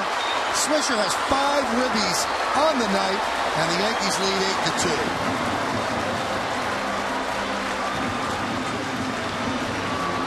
Talk about Nick Swisher being in that 2-hole and having some opportunities and swinging the bat well he did last time with or time before with a grand slam. Here another opportunity to drive in the run off the end of the bat, but a good swing. Derek Jeter gets a good read on it. Cruises in.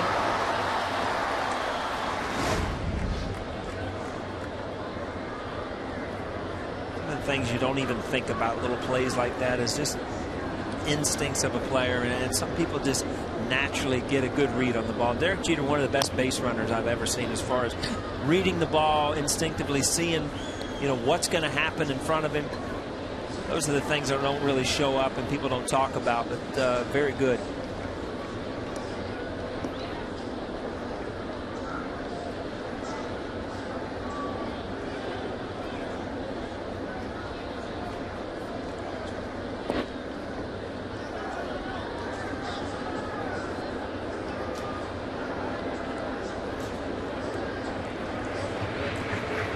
Count 1-1 on Cano.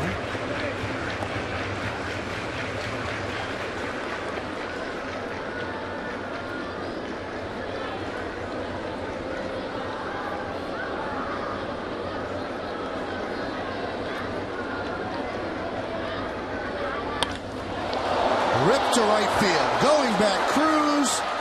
And he makes a great play. Hustling back is Swisher. And he just gets back to foil the double play. Nice play by Cruz. I'll tell you what, he ran that ball down, and he had enough in his mind to know that Swisher had rounded second base. Josh Hamilton must have helped him out because he turned back and looked. Michael, I'm sure you remember, if you think about back in the World Series, I think Swisher had a little... That hurt. Yeah, a little stick in his landing.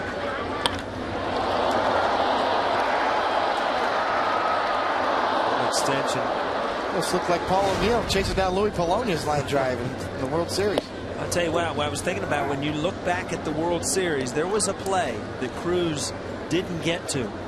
That was a ball kind of like that. It ended up, he catches that ball, that World Series is over. And it just goes down to show you, what can happen, one play can do. Texas Rangers obviously been to the World Series twice, but in my mind, I don't know what it is. You get there a couple of times in a row, and they were better than the Giants. They were better than the Cardinals. Both times stepped away from that World Series with losses. And that makes the regular season harder because you keep thinking we got to get back there because that's the last piece of unfinished business. But the key is getting back there. Yeah, I mean, you're a good enough team day in and day out to put numbers up to get to the playoffs, but it's so hard to get through those playoffs time and time again. It just seems like, if you do it the first year, you have to be better the next year because there are breaks that come about in the 7-game series, and sometimes you just don't get them. Look around and you look at some of these players, very talented team.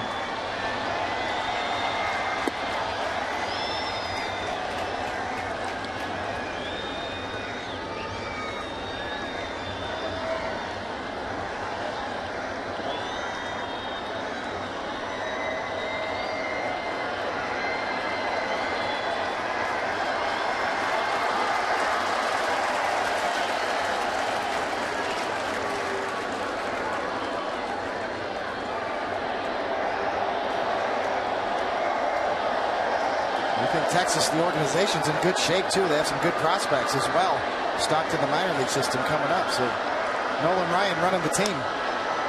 He's got the organization on the right track, obviously. We talked earlier, I mean, it was years and years you went down there, and if you could hold them under 10, you would beat them because they just had no pitching. And now this organization, I mean, they have athletes, they have great hitting, they have good pitching, they have true closers and a bullpen set up. So Ron Washington and good friend Jackie Moore sitting right by him. I had the Cincinnati, just good baseball people, know what they're doing, and Nolan Ryan has done a great job at bringing in pitchers and relaying the message that not so much pitch counts, but get people out. They've got a kid down in the minor leagues who's widely considered the #1 baseball prospect in the entire big leagues. Jurickson Profar, who's also a shortstop, who's the #1 guy on everybody's list. Teixeira goes down on strikes. That's going to bring up Chavez, who has 2 hits tonight. Last 5 games, he's been on fire. Interesting to see what you do. You got the best prospect in all the minor leagues, but you've got Elvis Andrus up here playing short. So interesting to see what happens.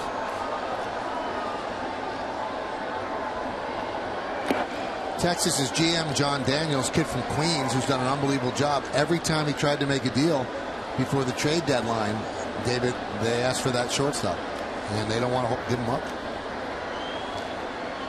I was actually at a Ronald McDonald charity golf tournament today over in New Jersey and saw John Hart, who's still somewhat involved with the Rangers. And again, this organization has a lot of good things going.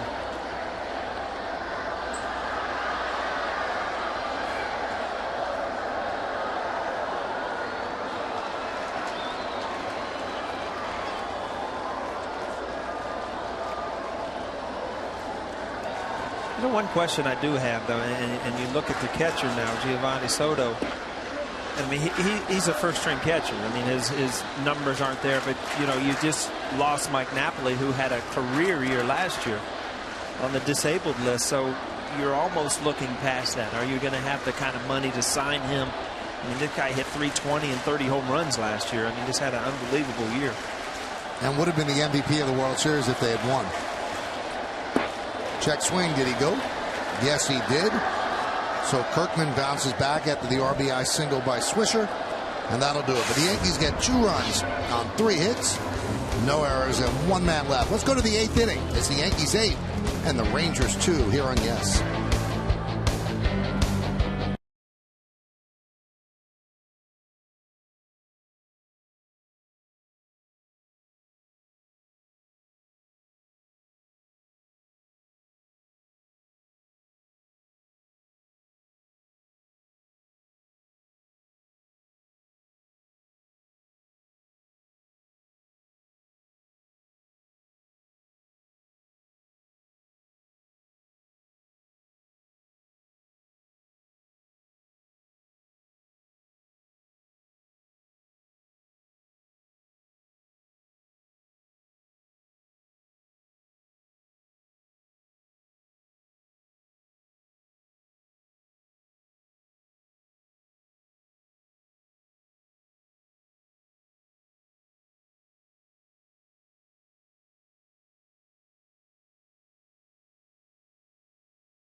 For a complete preview with Audi batting practice today in the Tri-State Ford pregame. Then after the game on My 9, come back to Yes for Yankees extra innings. And Wednesday, we've got full game coverage starting right here at 6 on Yes.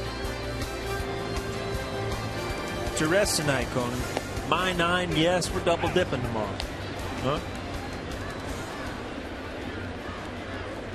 Elvis Andrus takes a strike. All week, too. 4-game series there.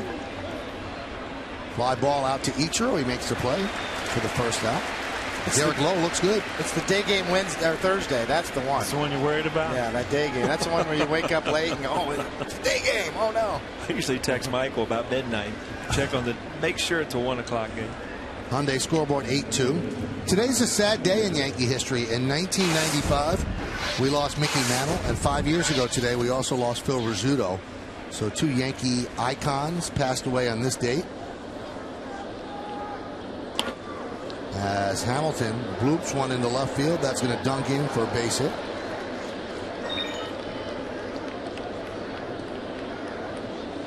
And the scoreboard crew, which does such a great job here at the stadium, played video tributes to Phil Rizzuto and Mickey Mantle, and the crowd is so locked into Yankee history. Gave huge ovations to the images on the screen. 10 retired forever. That was Phil Rizzuto's number.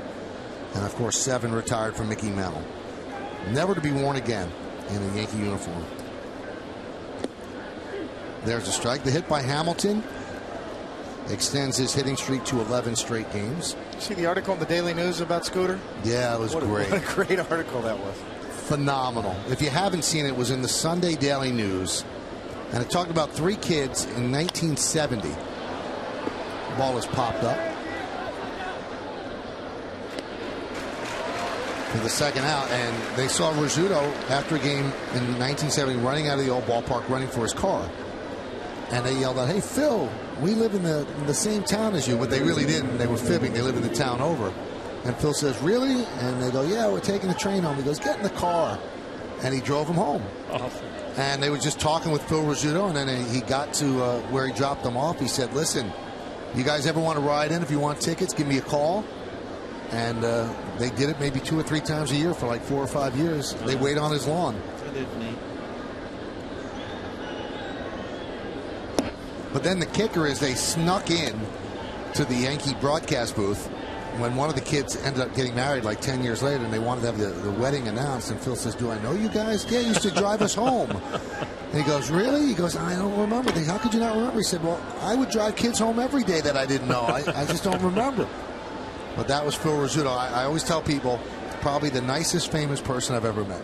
It's very down to earth, grounded, and beloved to this day.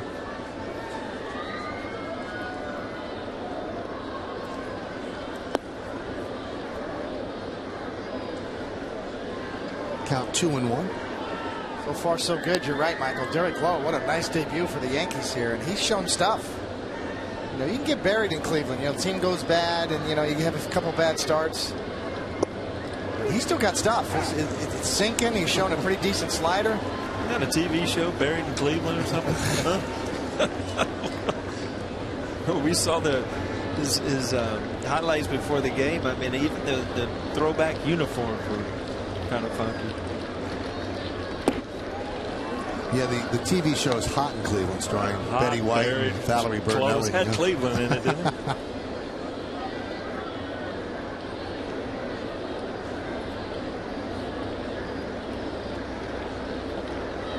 3-2. Foul back. The runner was going with 2 outs. Can't underestimate experience. Derek Lowe has experience. We've noted as a starter and a reliever, had a lot of success. But the ability to be rejuvenated, that second wind you get, putting on the Yankee uniform, you get another chance. Talk about that 10 or 12 day off. I mean, that's just enough time to get your mind back and get your confidence back. And you get out in a debut like this. I mean, 8-2 now, but I mean, this game was still up in the air when he came in the game. A lot of things could have happened. Gives you tremendous backup, you know, in case there is another casualty. He could start, could throw him in the rotation. Swing and a miss. And Lowe came on the roster when the Yankees sent down Ryota Igarashi. Has given the Yankees 3 shutout innings. It's been so good, the fans are starting to leave the ballpark.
Text your vote to 42951 or vote online at yesnetwork.com. Tonight's candidates are, I think Nick would be upset if we mentioned anybody else, but that's our job. Nick Swisher, Derek Jeter, David Phelps, or Eric Chavez.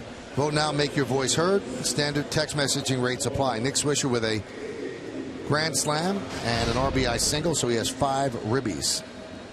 Well, Derek Lowe has pitched 3 shutout innings for the Yankees, and now the Rangers bring in their own Lowe. Mark Lowe will come on to pitch the bottom of the 8th inning.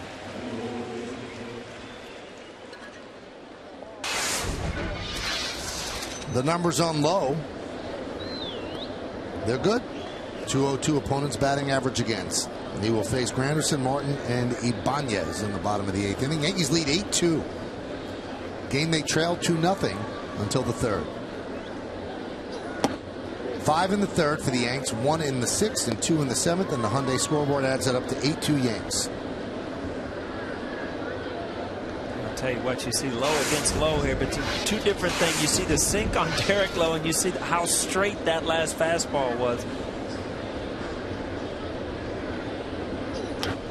Straight as a string, isn't it, Coney? Straight, 94. A little short arm action, too, out and up.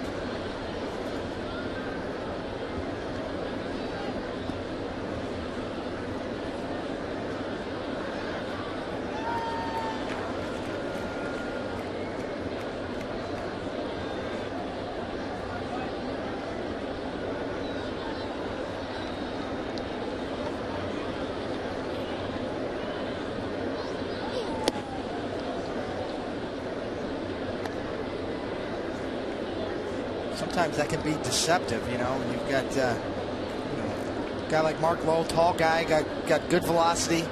Watch how quick he gets his arm out and up. This is sort of the classic short arm action. It can be very, very deceptive, kind of jump at a hitter.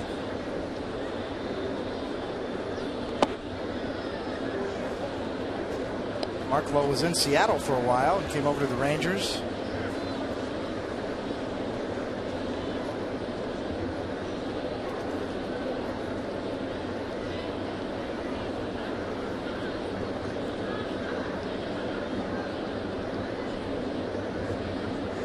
Last year he appeared in 52 games, 2-3 with a 3.80 ERA.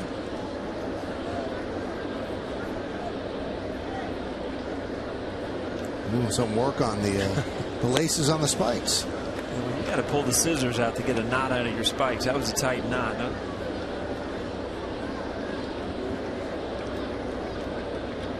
Trainers got to do everything, right? They can fix your glove, shoes, anything. Stevie was the best. Every year in spring training, you could string a glove, the entire glove.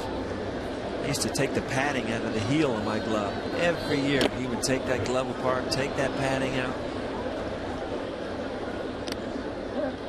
There we go, Stevie. Got him untied.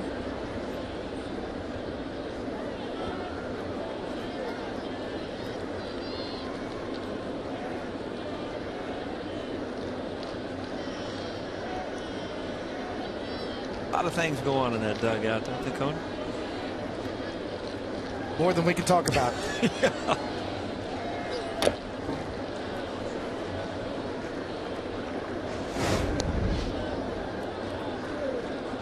There's a couple of pitches ago.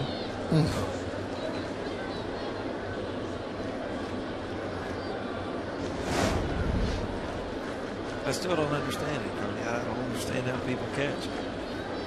See a lot of catchers that don't like the umpire that use their back to stabilize them too. You see the left hand of the umpire on the back of the catcher. Swing and a miss. He gets Granderson.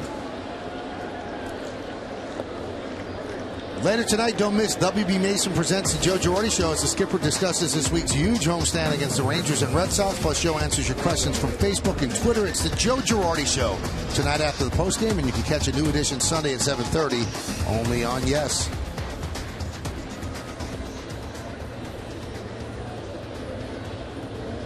What would happen, David, if a catcher said, please don't put your hand on my back? It can create some problems because catchers, you know, it can be distracting. You know, certainly it's something you could discuss with the umpire, but you could see that this particular umpire wants to get down really low along with the catcher, and he's going to use his back to stabilize.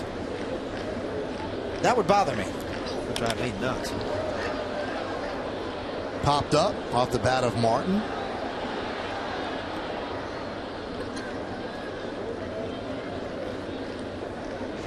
catchers and the umpires have so much, you know, they have that ongoing relationship, obviously, because catchers want to be, you know, they want to get every call for their pitcher.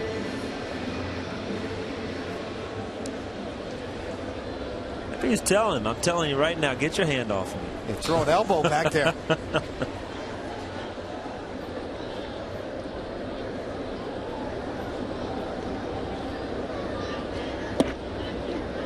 There's a strike.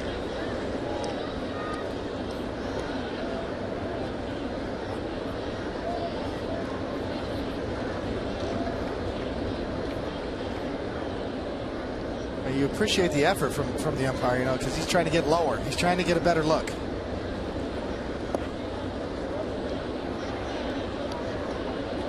I tell you, Raul Ibanez, the more I watch him, the more I like him as a hitter. I think the last 2 months or so, he really has put together good at bats.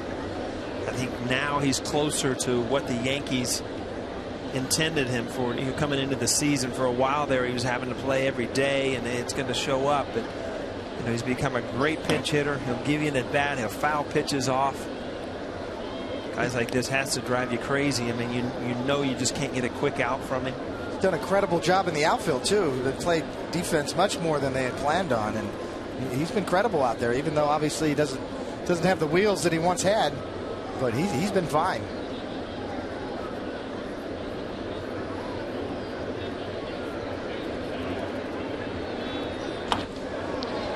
And that one is caught by Kinsler, and that will do it here in the 8th. Well, the Yankees will try to put this one away as we move to the 9th inning. Michael Young will start it off for the Rangers as Kinsler hauls it in.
Rush in theaters August 24th by the professionals at your Tri-State GMC dealer and by Atlantic City. Do anything, do everything, do AC.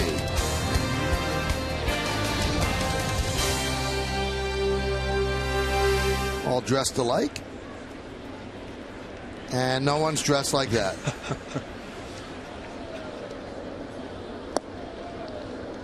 So Derek Lowe is in there, and he gets 3 more outs. You know, he picks up a save in his first Yankee appearance.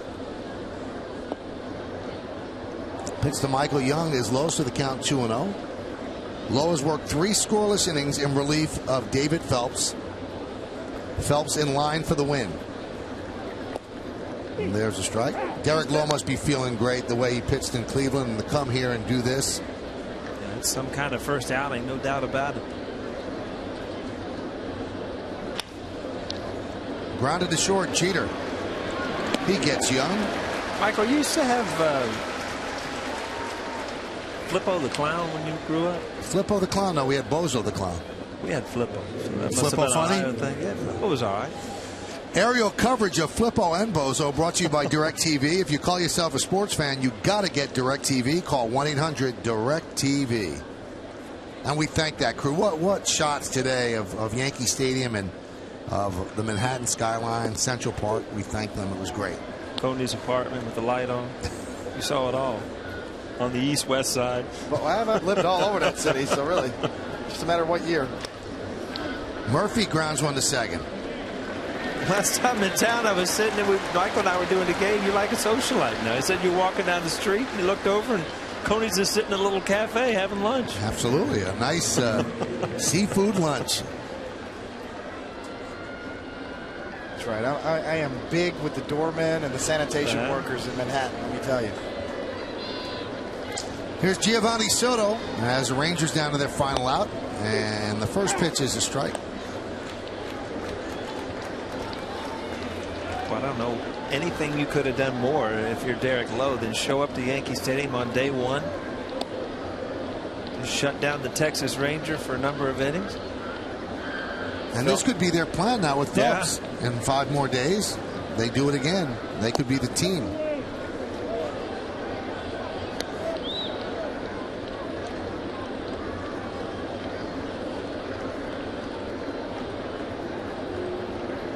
Swing and a miss. Ball really sinking, as you guys said earlier. That's the telltale sign. It's Texas hitters beating the ball on the ground and even some swing and misses.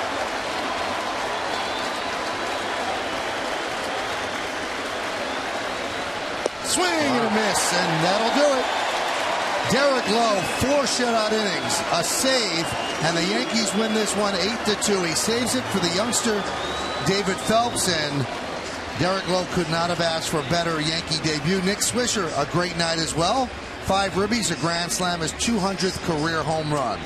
Stick around for the postgame show to find out who's tonight's Chevy player of the game. Funny how this game goes. In 2004, he was part of Yankee Heartbreak as a member of that Red Sox team that came back from a 3-0 deficit.